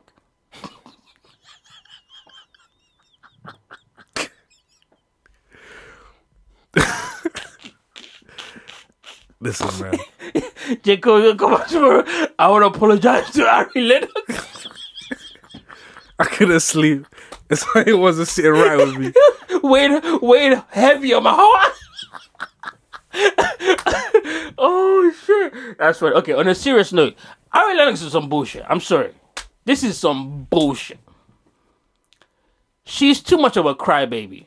I seem to remember not too long ago, you was opening for Rod Wave, someone with huge amount of an audience, but you didn't like it because they wasn't taking your energy on stage. They wasn't doing your chakras and your sages. And you asked to get off that tour. I'm your label. I fix you a great position and put you in a position. Go get more audience. That's your marketing. And you spat in the face of the people that gave you that opportunity to then turn around and cry that you're not getting enough opportunity. Fuck out of here. Do you know how many artists are out there crying to get half of what you've gotten? Without no bangers, by the way. Let's not forget that Ari Lennox, she has great songs, but she has not had one smash. Not yet. And you have this much of an entitlement? Nah, fuck out of here, nigga. Fuck out of here. Because we say this to rappers every day, but women need to hear it sometimes too. I'm sorry. We say it to men every day, rather. But women need to hear this too. Fuck out of here. You sound too entitled. Go out there and do some fucking work. I think two things can be true at once. Because like they were throwing stuff at her, then she came out with the riot gear. Did you see that video? Tried to play it, tried to embrace it, whatever. I don't think she should have been on the Rod Wave tour to begin with. I disagree. And the reason why is this. If you watch that video, they didn't start off throwing stuff at her. She started off going on stage talking about, I want you guys to feel my energy, because if you don't feel my energy, then it's not going to feel right and I don't feel like I can perform. That's what she said to a crowd of 20,000 people that she was there to entertain. Them niggas was like, what the fuck is she talking about? Oh, the energy, I just don't feel the energy. And then they started throwing shit at her. Because it's like, what the fuck are you talking about? Start singing, bitch. I'm sorry to say bitch, but you know, entertainment purposes. But I just feel like I don't know whether Dreamville has babied her a lot, or maybe her whole life she's just been babied a lot. But at some point, you need to put in the work. I have never seen Ari Lennox put in the work. I've just seen other people doing things for her, and her not really appreciating it. And then now talking about they never did anything for me. That's a lie. Because we've seen them do things for you. We've seen them put you in a studio with producers that I know cost a lot of money. So for her to be doing this is very disgraceful, in my opinion. But yeah, that's what I have to say. Hey man, love and light. Nah, get this bitch out of here. there's 1,000 views. There's only one of them. Think Interscope give a fuck about this shit you're talking about? The only reason why they ain't dropped you is because of J. Cole. And then you're going at him that, oh, he's not protecting you, he's not doing this, not doing that. Come on, man. Fuck out of here, man. You know what? Do you know what I'd like to see? I'd like to see them drop her and then her try to do this independently. Because guess who else tried to do that? Reason. Have you heard a Reason song since? Have you heard a Reason song since? Absolutely not. Exactly. These artists sometimes, like, they be acting so diverish, and it's like, bro, you haven't achieved enough for you to be talking like that. You haven't. And that's why I respect people like Victoria Monet, people like Tiana Taylor. These people are putting work and being a part of great projects, but they still don't have entitlement issues to be feeling like, oh, everyone got to do things for me. They go out there and go get it. She just doesn't have the mentality for this. I think that's what it is. I could read what she says, but it's basically the same thing. She was like, not one person. Hold on. What I don't like is being signed and lied to and manipulated. Not one person at those labels ever knew how to market or protect me. Y'all don't know the half. Constant letdown and neglect. This industry stuff will never be for me. Then leave the industry. That's what she said. That's what she put on her IG. Anyways. Right. You got more to say about that? Good? Alright. Caping ass nigga. Caping ass nigga. So Meg Thee Stallion, man. Meg Thee Stallion. So Meg Thee Stallion documentary. You seen it? I did not watch that. So you didn't see the documentary? Did you see the... I saw the girl clip. The girl clips, okay. I didn't watch the documentary either. And she said she lied to Gayle King. Mm-hmm. Let's just watch it real quick. Yes, bitch, I lied to Gayle King, bitch. First of all, I didn't know that bitch was even gonna ask me about that shit. But she's always gonna talk about this shooting. Why'd you ask me about fucking Tory? That's not what this is about. Even if I was, I fucked this nigga like once, maybe twice on a drunk night. Bitch, you kept catching me out of my fucking mind. Stop right there. Yes. I didn't like the way she delivered that at all, Karen. I just want to let every idiot out there know that her sleeping with the man that allegedly shot her is a vital part of the case. Absolutely. I'm sorry to let you know. Absolutely. Sorry, Mimi. Sorry, all the other females in the hip hop space. You can lie about who you slept with. That's your prerogative. Yeah, unless that person shot you. Or let's put it right. Unless you're alleging that that person shot you. Because we are looking for something that we call a motive. Mm-hmm. And him sleeping with you and somebody else's feelings being involved constitute a motive. Yep. Especially when you pile on the fact that he was dating your best friend at the time. Sorry that I have to explain that to adults. I know, but the thing is, I feel like people, this public opinion Twitter people, just make decisions based on, am I a part of this gender? So I support the gender because I'm a part of that gender. Mm-hmm.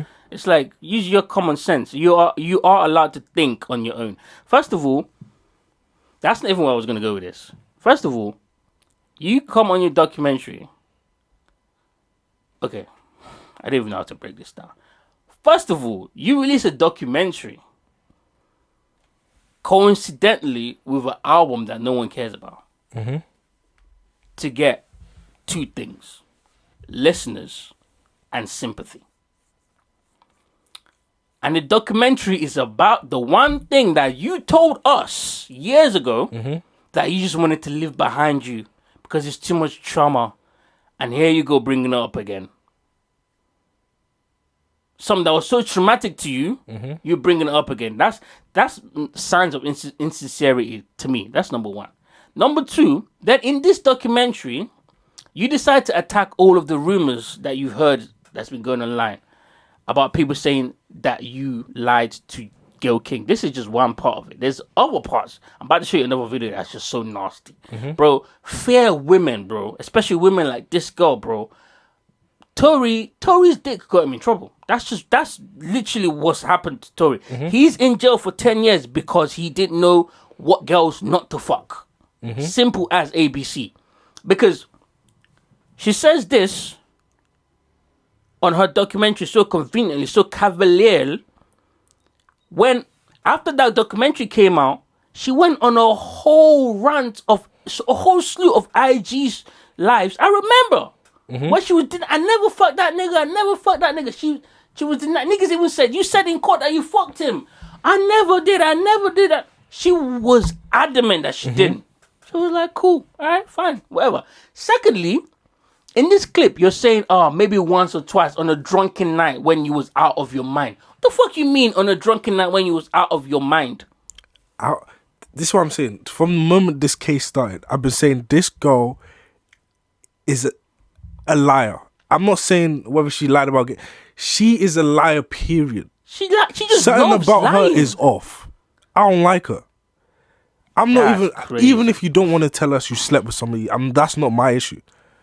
Anybody that's gonna put something like that you know is a lie on your dead mother. Oh yeah. Is a funny. I don't need to hear nothing you got to say. Yeah. I don't need to hear nothing you got to. And then I saw this clip, and at the end she's like, "Oh, when I was out of my nigga kept catching me when I was out of my mind." Yeah. What the fuck do you mean by that? Do you get what I'm saying? She's trying to frame it like this. This nigga was just waiting for her to get drunk and then jump in there like he's some creep. And then this morning, this would solidified it for me. This guy tweets, Tory and Megan were fucking so much that she literally took private jets to see him. The IG live where she lied about why she was arrested for domestic abuse was done on Tory's balcony.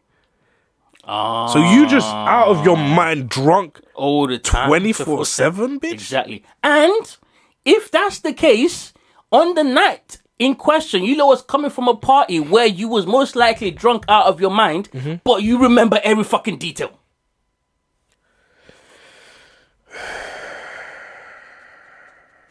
There's just too much inconsistency So in the bitch fuck her best friend, man. That's the crazy. Bitch lie bro. on her dead mother's grave. That's crazy. The bitch has a alcoholism problem, but this is who I'm supposed to be listening to. Yep. And let me just remind you, Lord, this is her and Gayle King. And did you have an intimate relationship with him? Like sexual? Gayle King didn't even say, "Did you fuck him?" Gayle didn't say that. Gayle didn't say, "Did you fuck him?" But listen to her response. Megan, did you have a sexual relationship with Tory Lanez? Yes, that's my question.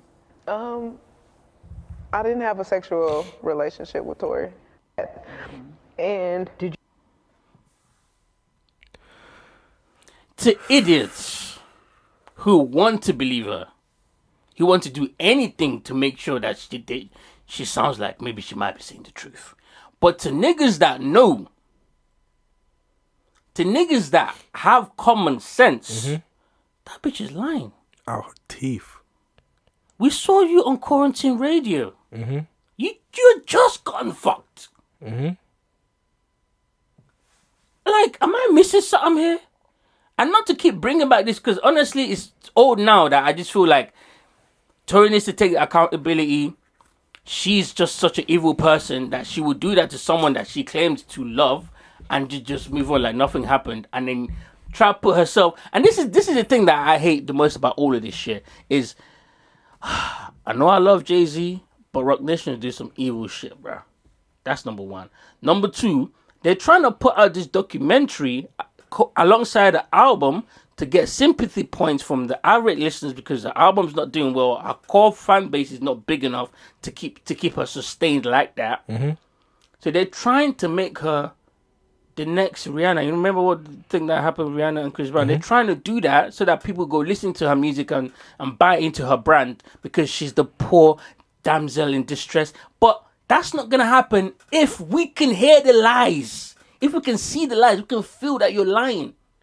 At the same time, when Tory Lanez is putting out an appeal and the judge is saying, "No, I'm hearing what you're saying." Yeah. And I'm saying, "Yo, man, this attorney has ties to Rock Nation." Yeah. And they didn't let me know that. Yeah. And the attorney that, by the way, the attorney that he's talking about is Tory Lanez's attorney, not even their attorney. She didn't disclose that information. And then after Tory gets locked up, a show comes out about the woman's life. Guess what the show is called? What? Reasonable Doubt. Guess who has an album called Reasonable Doubt? Fam, you couldn't write this if you tried. You couldn't write this if you tried. That show comes out. A lot of Jay-Z songs on the show, of course, all were cleared, no problem. Megan Thee Stallion makes an appearance on the fucking show. Her songs on the show. Come on. Like, come on. If you don't, at least don't make it that obvious. You had a conflict of interest as a lawyer, and you don't disclose that to me as your. Come on, man. Come on. I hope Tory sues that lawyer, even if he loses the case, the criminal case. I hope he sues her for damages, because as a lawyer, you have to disclose something like that. You have to disclose something like that. She and Jay-Z are executive producer on the show. Like, what are we talking about here? Anyways, the part that killed me though was the part where the camera just happened to be recording when they found out about the indictment that he had been indicted for 10 years in jail. Listen to this. This is crazy, bro. Count one. You know how evil these niggas are. They got him for the highest charge. Look. What's that? The surprised look on her face. Oh my God. She's so surprised that she ruined the nigga's life.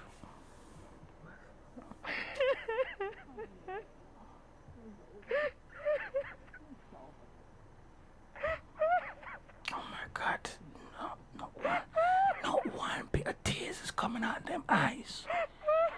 Oh my God.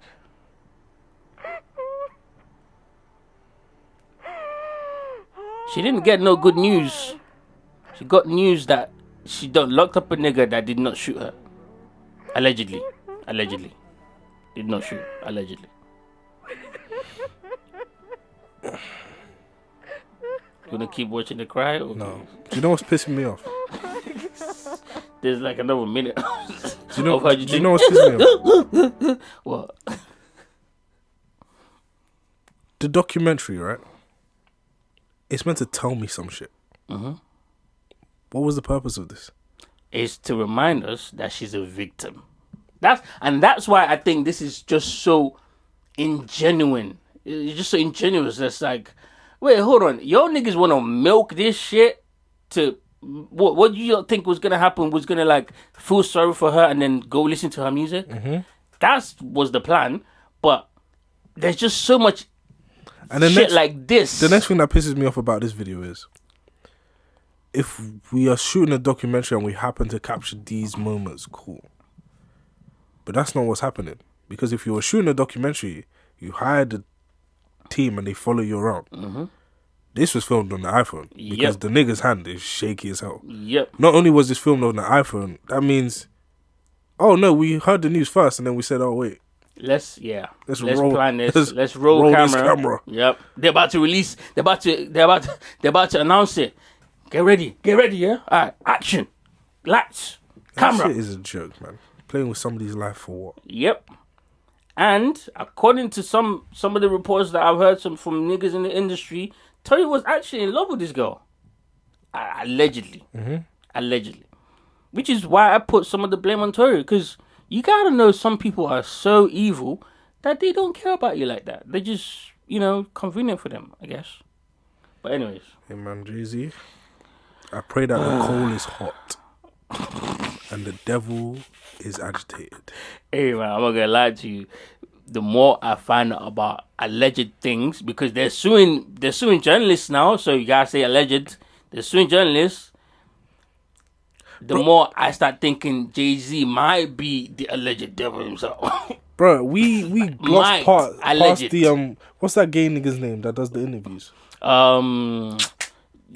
Jason Lee. We zoom past what he was saying. We wanted to talk about that, but we didn't have time last week. Remember, I said I had the video. Yeah. He sounded like he knew some stuff. He sounded annoyed, like, yo, what's wrong with these niggas for real?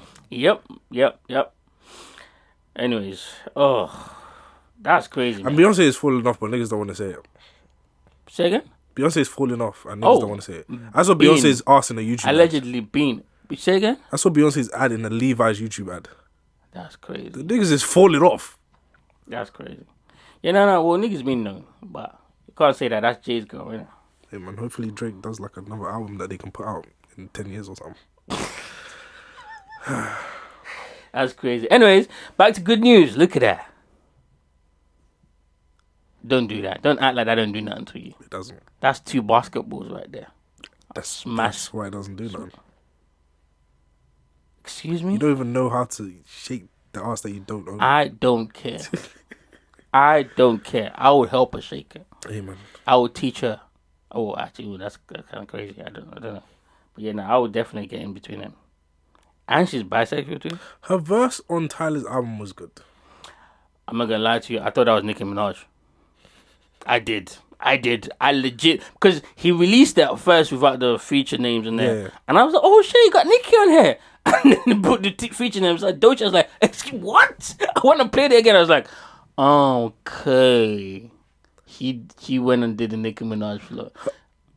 I thought it was Nicki Minaj. Listen, man, when it's people's time, it's people's time, but sometimes it confuses me.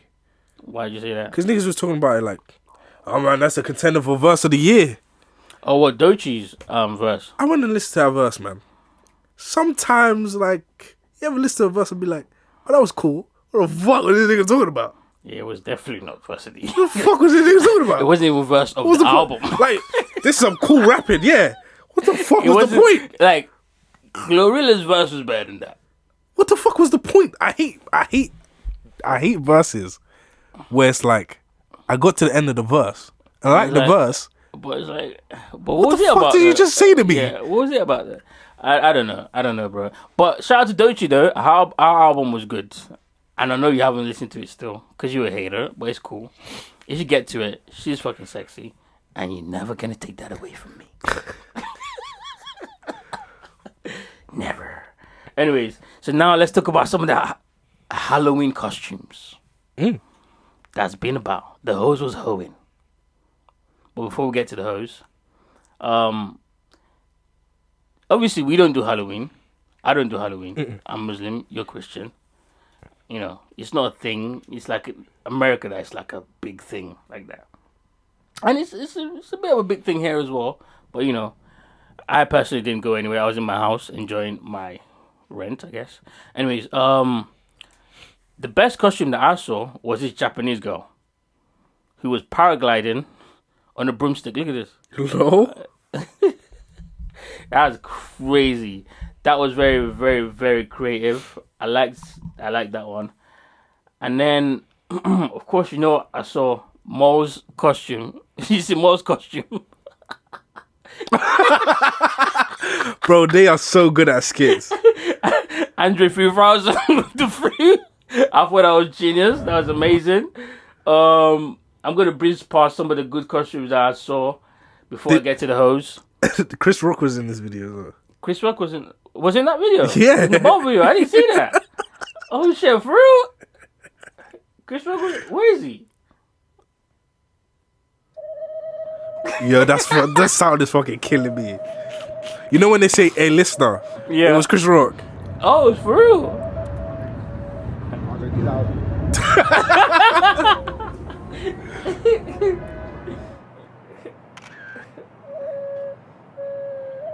Why is he on the stationary bike? That's Chris Rock. Oh, that is Chris Rock. I saw that nigga. I did not notice that at first. That is hilarious. Oh, bro. Yeah, now that was funny. This nigga Mo is fucking ridiculous, bro. What is he doing? Nah, this nigga's so funny, man. Yeah, that was good. That was a good costume. Who else?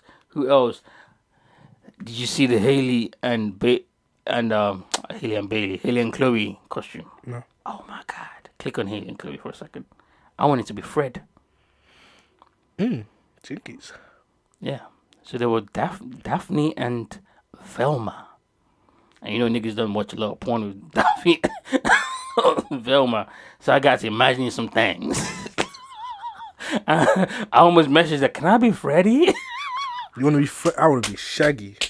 Nah, Shaggy always be hanging out with Scooby-Doo. No, nigga, I want to be Freddy. Nah, but Velma was feeling Shaggy like that. Nah, I don't think you got that backwards. That nigga Freddy was the pimp. That nigga would be like, you and Scooby go over there, go look for the monster. Me, Velma, and Daphne gonna be over here. Fuck it.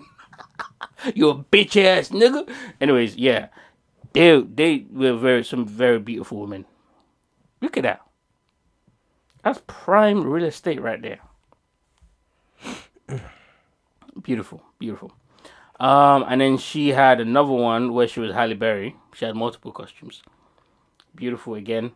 Funny how women just like glow up as soon as they lose their ex. Bro, I'm telling you, the advertisement starts going crazy. And then she had another one with her son, Halo, where she was Stitch, and it was like Stitch and Lilo. Oh, that's cute. Very cute. But she was still looking sexy. But, you know, I'm a motherly, sexy woman. You know what I mean? That type of vibe. Obviously, bum-ass DDG was there, but we don't care about him, so I'm not going to highlight him. But he was there for his son. I guess that's something. And then, before I get to... Jesus Christ. I know which one you clicked. Did you click Tia Cooper? Is that the one you clicked? Yeah. God damn. Let's not get to the hose yet. I want to keep the hose for last. Bro, move to the last one. Move to Ice Spice. And then we'll get to the hose. God damn it. Are you sure we're not on the hose? No, this is a boy ass. What the hell is this? This is... Okay, let me not say a boy ass. That's disrespectful. But this is the ass of a girl that's been doing too much cocaine. That I smelled it. It's hilarious.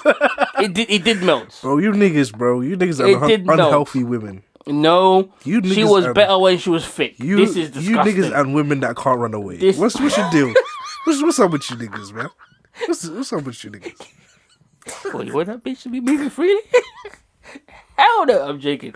No, she just don't look as... But... Hey man, this is doing it for me. A for effort. It's doing it for you. This is doing it for me. All right, brother. That's do your thing. Like. And I'll go up to Kayla Nicole. Remember Kayla Nicole said she got dressed as Tiana Taylor for Halloween? Mm-hmm. This year, guess who she dressed as? Hello? Ciara. And she did the whole music video and everything. Oh, actually, I don't want to play the audio. She did the whole music video and everything. She did all the moves. And then someone said, if I'm Ciara, I'm slapping Russell out of his sleep. No question asked.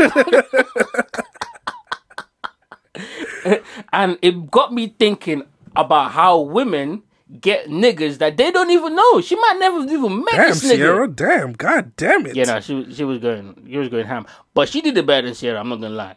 And she got ass. I don't think so, man. But she's just a bit of a loser. Like, cause why are you doing all of this? Like, come on. Anyways. And the thing about this woman is she's a legitimate sports journalist. Like, she's got a degree and everything. And she's doing all of this. But, you know, hey, what do I know? And now let's get to Tia Cooper. You know who Tia Cooper is? Me neither. But I don't care. I know she plays in the WNBA. And she, God, look at that gap. She right underneath the puss. I saw it. God damn. And this is supposed to be a Snow White costume. Mm-hmm. I never seen Snow White had a for JJ out. Not once. The 712s couldn't even see it, and them niggas was mad short. That's why I like the hose. Snow is black today. Facts. God damn it. Facts. Snow black, nigga. No, Snow White. Snow black, nigga. Now, see the line where it says hose? Click yes! number 1. Yes! Click number 1. God damn. I'm just watching this series as well. This series is called. What is it called? I don't even know what it's called. I didn't even know nothing about the series. It's called Dan. Okay, I just saw hose. I was like, yep, clicking there. And then number 2. This cosplay is called. Number 2. See the hose. Who's this Kylie Jenner, right? This is Kylie Jenner, right? Mm-hmm. So this is not even a costume. She's just naked. She's just naked. Talk about, oh yeah, no, she went her blah blah blah. Nah, nigga, she just took off her clothes. She gonna have this costume on all night. Fam, even at the afties. I'm okay with it. I ain't complaining, but this is hoism on a whole nother level that I never knew she could get to. So shout out to her. Shout out to Kylie Jenner, man. And then number 3. Number 3. Come down the line. God damn. Have you ever... You on She Canadian? Mm-hmm. Do you know about her? No. Oh my God. She's one of the gem on Twitter, bro. Click on her ad and look at the pinned video on her page. Okay. Journalist on the ground. This was doing my research. Hey, an anime fan. She's talking about Dan as well. Boom. She's wait. I'm still on she Canadian. Oh, you're on her page. Yeah. Okay. Look at that ass, bro. Bro, it don't even make no sense. It doesn't. Oh my god. Oh my god. Sexy. I don't even know what she's supposed to be, but it does not matter. She got a picture on her. I don't even know what the hell, what superhero this is. All I know is she's Canadian and she got ass. Look at that. Look at this video. Look how the video starts. Alright, hold on. Enough. We don't want the. Look. Damn. Whew. Anyways, so there's that, and then now hoe number 4. I don't even know who she is, but she just popped up on my timeline. And it's the last picture you want to see. I've seen it, man. Why are you so fast, nigga? You gotta stay with the production. And you over there quiet. Like, what are you doing? You masturbating a little bit? No. Journalistic integrity. I gotta check the authenticity of these images. Oh, you gotta check the authenticity of the images. Nigga, you forgot you did the research? What you take me for? That's crazy. But yeah, those are the Halloween outfits that I appreciated over the week. Yeah. So who won best outfit for you? Ice Spice is up there for me. That's crazy. I'm joking. Man, it's Chloe, man. Chloe. Think Chloe? Chloe, god damn it. Nah, for me it's still the Japanese girl, because the hoes gonna be hoes, you know what I mean? But the hoes aren't doing it for the fact that they want a great costume. Mm-hmm. They just want to show ass. And I support them in their showing assism. You know, because I'm a phylogynist. Why are you saying like that? I'm agreeing with you, bro. I know, but you can just say, okay, yeah, I appreciate that, bro. What is that? Tell me more about it. How can I be a phylogynist? You didn't say no, you're like, No, you didn't believe in my phylogeny. I think I'm good. I think I'm alright. You didn't believe in my phylogeny? Is that what No. I think you can keep it to yourself. Alright, cool. I don't want no phylogeny, bro. Nah, it's a real thing, bro. It's a real thing. I got that. No, I understand. Right, okay, cool. You sounded a little haterish. No, there. That's all. I'm with you. Alright, cool. Yeah, just checking. Oh, just checking out. While we're here on the subject of hoes, right underneath the fellas topic, where it says, "Is this weird?" Just click on weird. Yeah. So this lady posted this about her dad. And it says, "Happy birthday, Dad," with a picture. And he said, "Dad sitting down on the couch while she sat on her dad's lap." Okay. So when does it get weird? I'm not asking if it's weird. But let me just give you the backstory. Okay. So she looks like maybe she's about, if I was to guess, maybe 25 to like 30-ish. Bro, I could give you an accurate number right now. Well, how old? You going on her page? No, I'm just looking at her face. Oh. Between 28 and 32. Okay, something like that. I feel that. And then people were in her comments like, "This is so weird. You got ass out, seeing your dad's lap like that," because her ass is out. Seeing your dad's lap like that, and I thought, I'll bring it to the podcast. Is this weird to you? No. That's a dad. Niggas got trauma. Niggas have trauma. The funny thing is, the person that retweeted it said, "People who grew up without fathers don't realize how normal this is." They ain't got it. It's like did you see the video of the mum, a dad, and the daughter at Disney World? Yeah, I saw that. And the older bitch was hating that the guy loves his daughter. I was so confused. I don't like being participating in people's trauma responses. All right, cool. So I'm not weird for thinking that this is okay. Cool. All right. Why are her titties out on her page? Say again. I can see titties. Well, her titties are out on her page. Yeah. Well, maybe she's like having her titties out. What's wrong with that? You can't. Damn it. You can't. And her titties aren't out. No.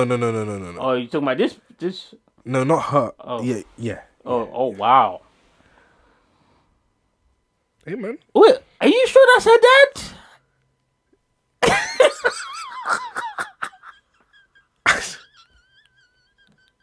Now I got questions. Maybe it is weird.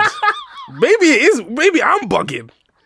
Because now I got questions. She got a dad, or she got OnlyFans. She got a dad. And she's on OnlyFans too, and she's selling She's selling pussy? Maybe that's her benefactor dad. Mm-hmm. Okay. Because this bitch has been slimy sometimes. Yeah. But it just says happy birthday, dad. Either way, if it's her dad, it's not weird. If it's not her dad, then that's her sugar dad, I guess. It's still not weird. Mm-hmm. So, you know, we don't know. Because that nigga look like he don't want to take that picture. Look at his face. Yeah, that looks like a nigga that's trying to stay incognito. my family gonna see.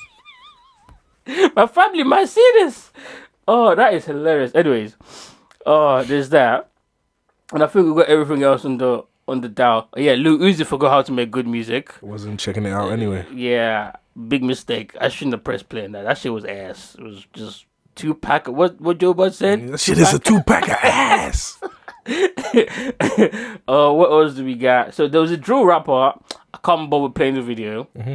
A drill rapper from New York. Oh, obviously got to be a New York nigga.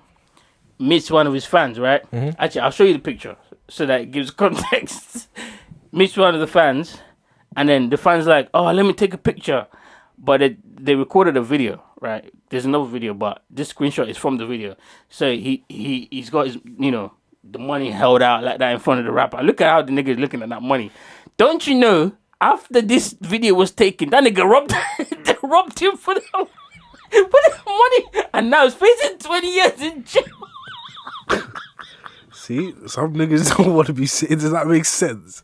Only a black could be involved in something like this. No, hold on, don't do that. The fan's white. Yeah, but the perpetrators are black. This is textbook stuff. This is what they teach in the academy day one. Police academy entry level stuff. No, nigga academy. This is question number 1 on the exam. Nigga robbed his friend. You know, bro, you know when you take an exam and it's like an impossible scenario, like Jimmy had 2,500 apples. 2,500 apples is crazy. The drill rapper stole from his white fan. That's pretty standard. Wow, these exam questions are getting realistic. What the fuck are niggas doing? I still can't believe the foreshadow is so crazy.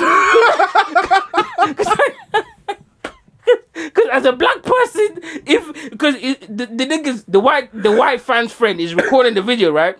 If I'm this friend as a black person and I'm looking at that video and I see the way that nigga looking at that, the foreshadow is insane. No, you're correct. And I'm looking at the way that nigga looking at that money, I would have told my friend, bro, let's run right. Bro, we should go. That nigga took the video and then robbed him. Yo. That is hilarious. Look how he looking at that money. That's crazy. White fans, y'all need to be careful, man. And stop being fans of drill rappers. No one knows who this nigga is. Yeah. No one knows this nigga. Apart from you and your 14-year-old friends. That's crazy. Listen, the number of niggas I would stop and take a picture with is so limited. Facts. Especially not this bum-ass nigga right here. Nigga, it's like Drake. Of course, I mean, you don't have to tell us that. And probably like... If Drake told you to... if Drake told you that he's got a job for you, mm-hmm. and the job is to massage him every night before he goes to bed.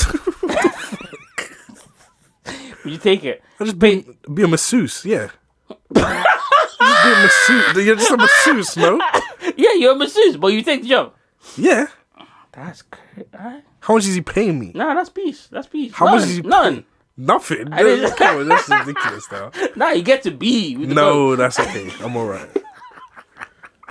Get to tuck him in bed every night. No, that's alright. I'm alright. Alright, okay. Seriously, what if he's paying you like, let's say, 20K a year? 20? Yeah. All I have to do is give him a massage before he goes to bed. Yeah. That's calm. For 20K. Bro, that's below minimum wage, bro. I'm assuming... Actually, no, it's not below minimum wage now. Nah, man, that's calm. That's crazy, bro. To be in that environment... Don't go out like this. Do not go out like this. Man, you have to take opportunities when opportunities arise. Bro, don't be silly now. This is why niggas is always stuck at the bottom, because there's crabs in the barrel mentality. Niggas don't want to get diddy. No, man. No, I'm saying like... pull out baby oil. It's over for you. It's over for you. Bro, this is standard massage, physical therapy and that, bro. I hear you. For 20K though. Yeah, man. That nigga got it like that. He's gonna only give you 20K a year, by the way. That's not gonna be my only job. Like, we moving around rappers and... Man. That's crazy. Professional masseuse now. Private masseuse. Private man, masseuse, up, man. Don't judge I guess me. you can get other job through that. Yeah, man. I got one more question. Follow-up question. Follow-up question. What if... I already know what he's gonna say. Nah, you don't even know what I'm gonna say. Go for it. What if you pays for the training for you to be a masseuse, you get your qualification, everything, you're excited, about to start, you start your first day, and he's like, I'd like to get massaged nude. I think that's standard. No? No, it's not standard. It's not standard now. Not at all, brother. But you'd be excited to be there, right? I wouldn't be excited to be there, man. Let's dial it back, man. Let's dial this gay shit back. That's what you said. Let's dial it back. Like to be in the environment or the opportunities. No, that's not what I meant. That's not what I meant. That's what you meant. That's not what I meant. Okay, cool. Well, you ain't eight. It wasn't give you a body friend. It wasn't give you a body friend. Absolutely not. Fair enough. Okay, so if you said he likes taking his massages in the nude, like complete nude, like you still... No, I quit. You quit? I quit. Damn. How about the opportunities, bro? Nah, I'm good, man. I'm good, man. Right, sometimes you have to learn what to say, though. Oh, for future opportunities. Yeah, sure. A minute ago, when you thought it was standard, you was like, "Yes, let's go." What if nigga lied to you? I was like, "Nice standard practice." Nah, man, lawsuit, man. That's crazy. That's crazy. I got one more scenario. One more. What if he didn't do none of that? He didn't say none of the nude stuff or whatever. One day you're giving him a massage, but it's like he's got a towel on, and everything. And he's like, "Oh, bro, my glutes been hurting. Like, I need a little deep tissue on the glutes." Yeah. Obviously, as a masseuse, you gotta do that, innit? You gotta get his glutes. And then while you're getting his glutes, after you're done, it turns around, like flips over, and he's like, "Oh, I see the inner thigh right here." I need you to get in there, cause, whoo, the stage tonight, crazy. I was going ham. Get in there, and and as a professional masseuse, you got in there. He was rubbing it down, and then he was like, "Since we're here." I'll just kill him. You're talking about a scenario where I kill Drake. You're having way too much fun. This is describing the scenario where I end up killing Drake. I think it's nuts that you agreed to be his masseuse. I've been thinking it was nuts. I wouldn't have got this far. I'd have been like, nigga, go find niggas that are masseuses. Leave me alone. But you was like, nah, to be around, what an opportunity. That's crazy, guy. That is crazy. But it's just me. Do you, bro? Oh shit, that is wild. Oh shit. Excuse me. Whew. Right. Oh shit. What else do we have on the down, man? Before we get out of here. Not that much. The Wayans brothers are back on the Scary Movie franchise. Yes, sir. Give a round of applause for that. That's a moment. Where's the clap? There we go.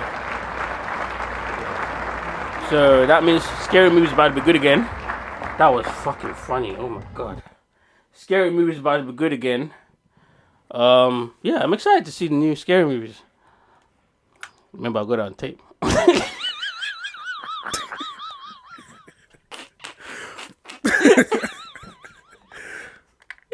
No, I'm joking.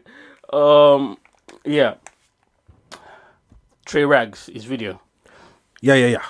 So, I mean, should we play it? Oh, no. We don't need to.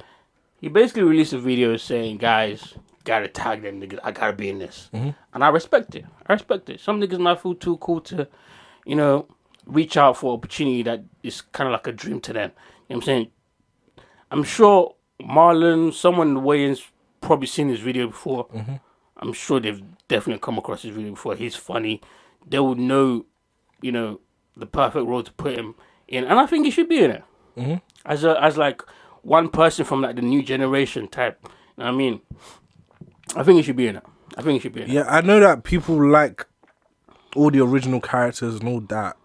I hope it's different. I'm not a fan of that though. I'm not a fan of bringing back niggas that's like 62 years old and they're barely like even giving the role like what it deserves. Yeah, because they're out of their prime. I don't mind seeing those characters in like the universe and like passing or like. Yeah, but them being like the main focus and they're not doing a good. If they can still do a good job, then great. But if they're not doing a good job, nah. It's kind of like Police Academy, the latest one that Eddie Murphy released, right? Because he released one, I think. Yeah, he did. The white cop, like his boss, I think his captain or whatever. That white nigga was like 92 years old, looked like he about to fucking fall off his skeleton. It's like, why they got this nigga acting in 2024? Like, get someone else to replace him. There's so many ways you could write that into this story, but still got this nigga from. Anyways, I don't like that. Is what I'm saying. What else do we have?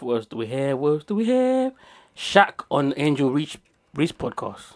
I ain't got the energy. That I think. Let's just see what we think. We don't have to play the video. It's basically saying the shorts. It happened weeks ago, anyways. Basically saying the shorts. Imagine she was dunking in that, niggas would watch. You definitely watch. I heard that. But the way he said it was a little. Nigga, you're too old for this, man. Yeah, it was a little creepy. Even like sliding in the girl from Home Depot that time. Yeah, bro, like chill out. You're like 54 years old or some shit like that. Yeah, man. Settle down. Nigga, and Angel Reese is 22, 21. And she's looking at you like big bro. Fuck that. Women need to learn that. Yeah, but women need to learn that. No, I'm not no big bro. I will fuck if I get even the bro. If I feel like I'm just. Whoa, what? Even girls my age that say bro. Oh, I thought you said your bro. Like, I was like, yo, bro. Bro, what's going on today? Tyler the Creator over here. No. No, but I feel you. Even girls like that. Yeah. Oh, bro. Don't call me bro. Yeah, because women be acting obtuse about that. Like, don't call me bro. I'd pin you down. In a second. Don't call me bro. In a second. What are you talking about? The only reason why is because you haven't given me the consent. Yeah, that's what I say. I literally say, don't call me bro. Yeah. I'm not your brother. And they get offended like, oh, is that all you see? Yes. Yeah. Yes. It's not all, but it's part of. But it's part, exactly. And the thing that annoys me is when they do it to us, we're supposed to just accept it and not say anything about it unless we're gay. But when we do it, we're misogynist. Fuck out of here. I'm a philogynist for life. Hey, man, check in the dictionary. It's real. I got it. Because I feel like you're a little... I mean, but last thing I want you to see is a couple videos and then we're out of it, right? This one is from the Yankees versus... What's the LA... The Dodgers. It's a baseball, right? And they're playing like it's like the championship, the last game to see who wins. And these fans did this in the stadium. Nigga catches the ball and watch what they do. That the opposite teams, by the way. He plays for LA. They're New York fans. Look what they do. That's wild. New Yorkers are crazy. Crazy. That's because they're getting battered. They end up losing anyways. Yeah. But that was hilarious because they kicked them niggas out and they paid $8,000 for tickets to that game. Fucking idiots. I just thought it was hilarious. Just seeing that. Nigga really... this is still funny. Nigga really pried the ball out of his hand. I got 3 clips of the week. I know it's a lot, but let's try to get through this. The first one, because you've seen the first one, we'll start with the side dude. This is hilarious. Hey, bro. Hey, this Ray. Yeah. I need to holler at you about something real quick, bro. I think this is Ben the Don's funniest video is released today. But let's carry on. And look, it ain't no smoke and nothing like that. I just need to holler at you man time, bro. What do you need to talk about, bro? Bro, I just need to talk to you, bro. Scare ass nigga. Ain't nobody finna do nothing to you. Go holler at me, bro. At this point, I'm thinking, alright, okay. Hey, look. He's obviously gonna confront him. But I've been meaning to holler at you about Sierra, bro. For people that are listening, the caption is, dude confronted his girl's side nigga. Ooh. Cut the fucking shit. I know about you and Sierra. I know. You don't gotta do all that, bro. Just let me come in right quick and holler at you, bro. Real talk. Alright, bro. Fuck.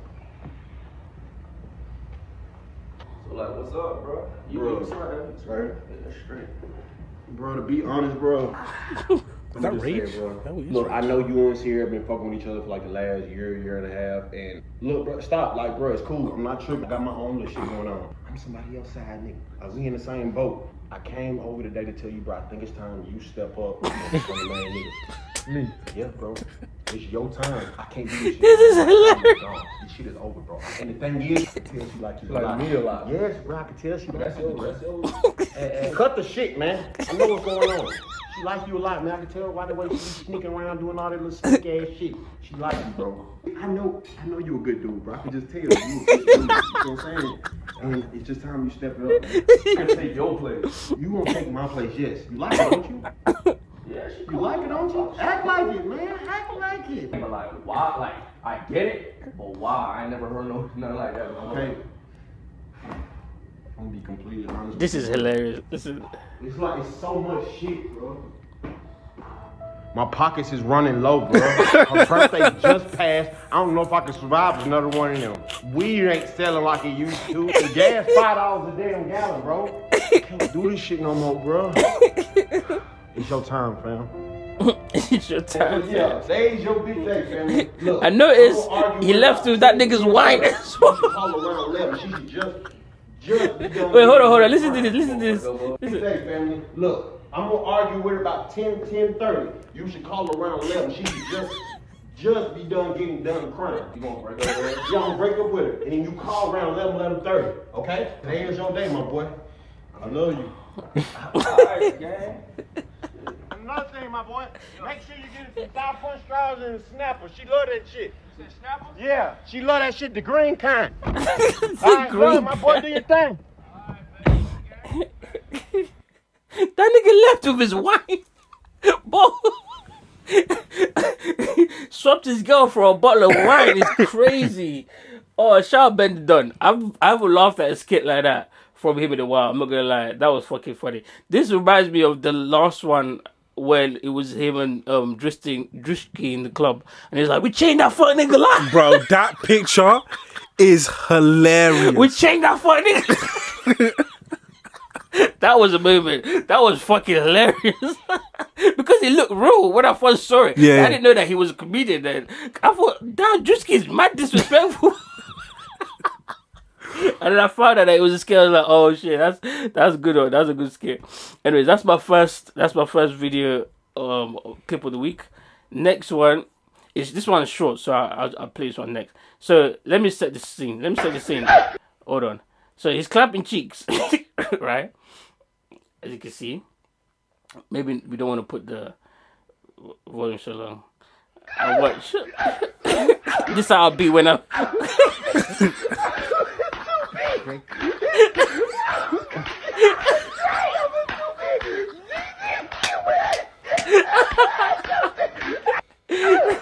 nigga start dancing and did all the crip walking and shit. Crip walking in that pussy. That's hilarious. And the last one, this one is disgusting. Well, actually, it's not disgusting, but it's kind of disgusting. You ready for this one, yo? Japanese niggas got the wildest thing that they put in movies. But watch this. Wait. What?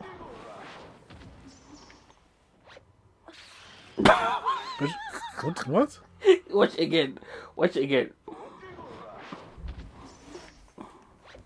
She unzipped the pussy. I'm gonna play that again. What did she squat at him? Exactly what you think. It's red. It's blood. Listen, I'm reading translations for you if you can't hear it. He smells it. Nah. That translates to what a chick. And then she goes,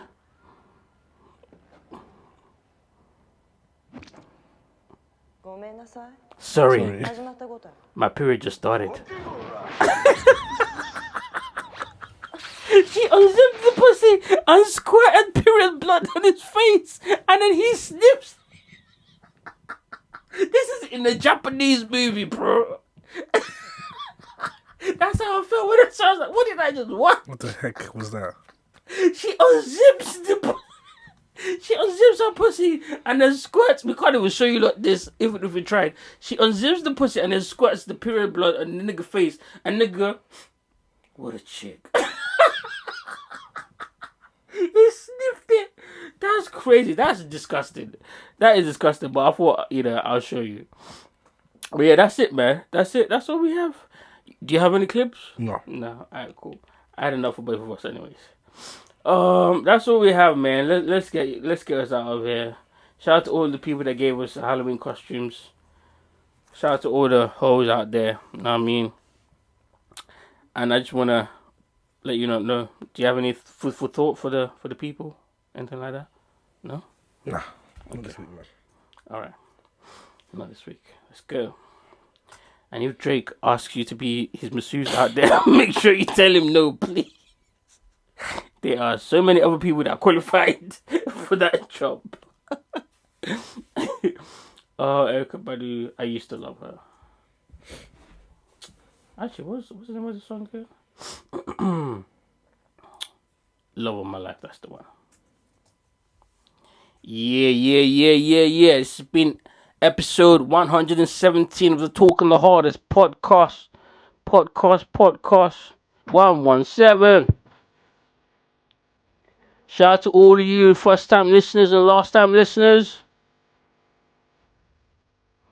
It's time to say goodbye, but it hurts my soul. Yeah. Remember, like I say, week in, week out. The internet is not your motherfucking therapist. And he ain't buying your Birkin for free, so make sure you understand what's going on. She's not cheating on her boyfriend to become a loyal girlfriend to you, motherfucker. She's a cheater. Hey, let's go. And for the fellas, please do not harass none of these ladies, but do objectify them from afar.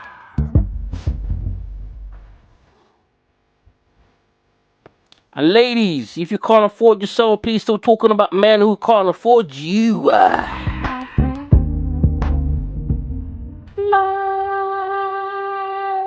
if you're wondering why happiness is so elusive, that's because you are looking for it in the future and not the present. Last but not least, just because they carry it well, does not mean it's not heavy. And I lied. This is last but not least. Bees don't waste their time convincing flies that honey is better than shit. Now I'm gonna pass it over to my nigga Legacy. Yes, sir. Remember, always aspire to inspire.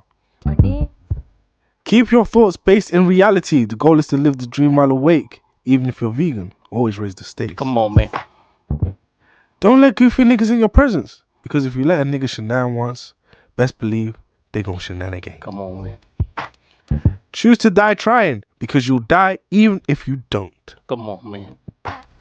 Ladies, attention is the #1 killer of the bad bitch.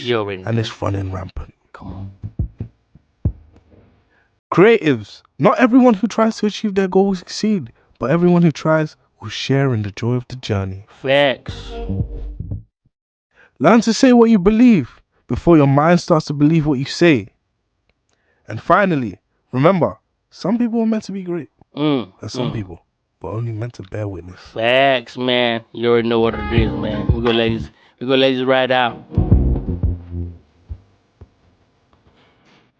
Like I say again, shout out to all the hoes, shout out to all the good girls. Looking for G's that don't make a hood. Shout out to all the girls that go to church every Sunday but still fucks on the Monday morning to Friday. Don't worry, baby girl. Jesus understands you need to get that pussy rubbed. Hey, man, I just been saying shit on this mic. I don't even know what the fuck I just said.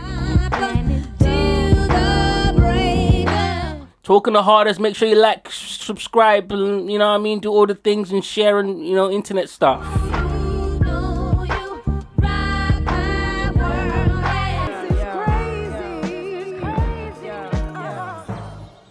And with that said, Black English and Legacy hereby closes such affairs. Bye-bye. But before you go, what's up, California? My name is Alex. What's up, I'm Aiden. I'm Oliver. I'm Brian. And I'm Dylan. And together we are fucking quiz.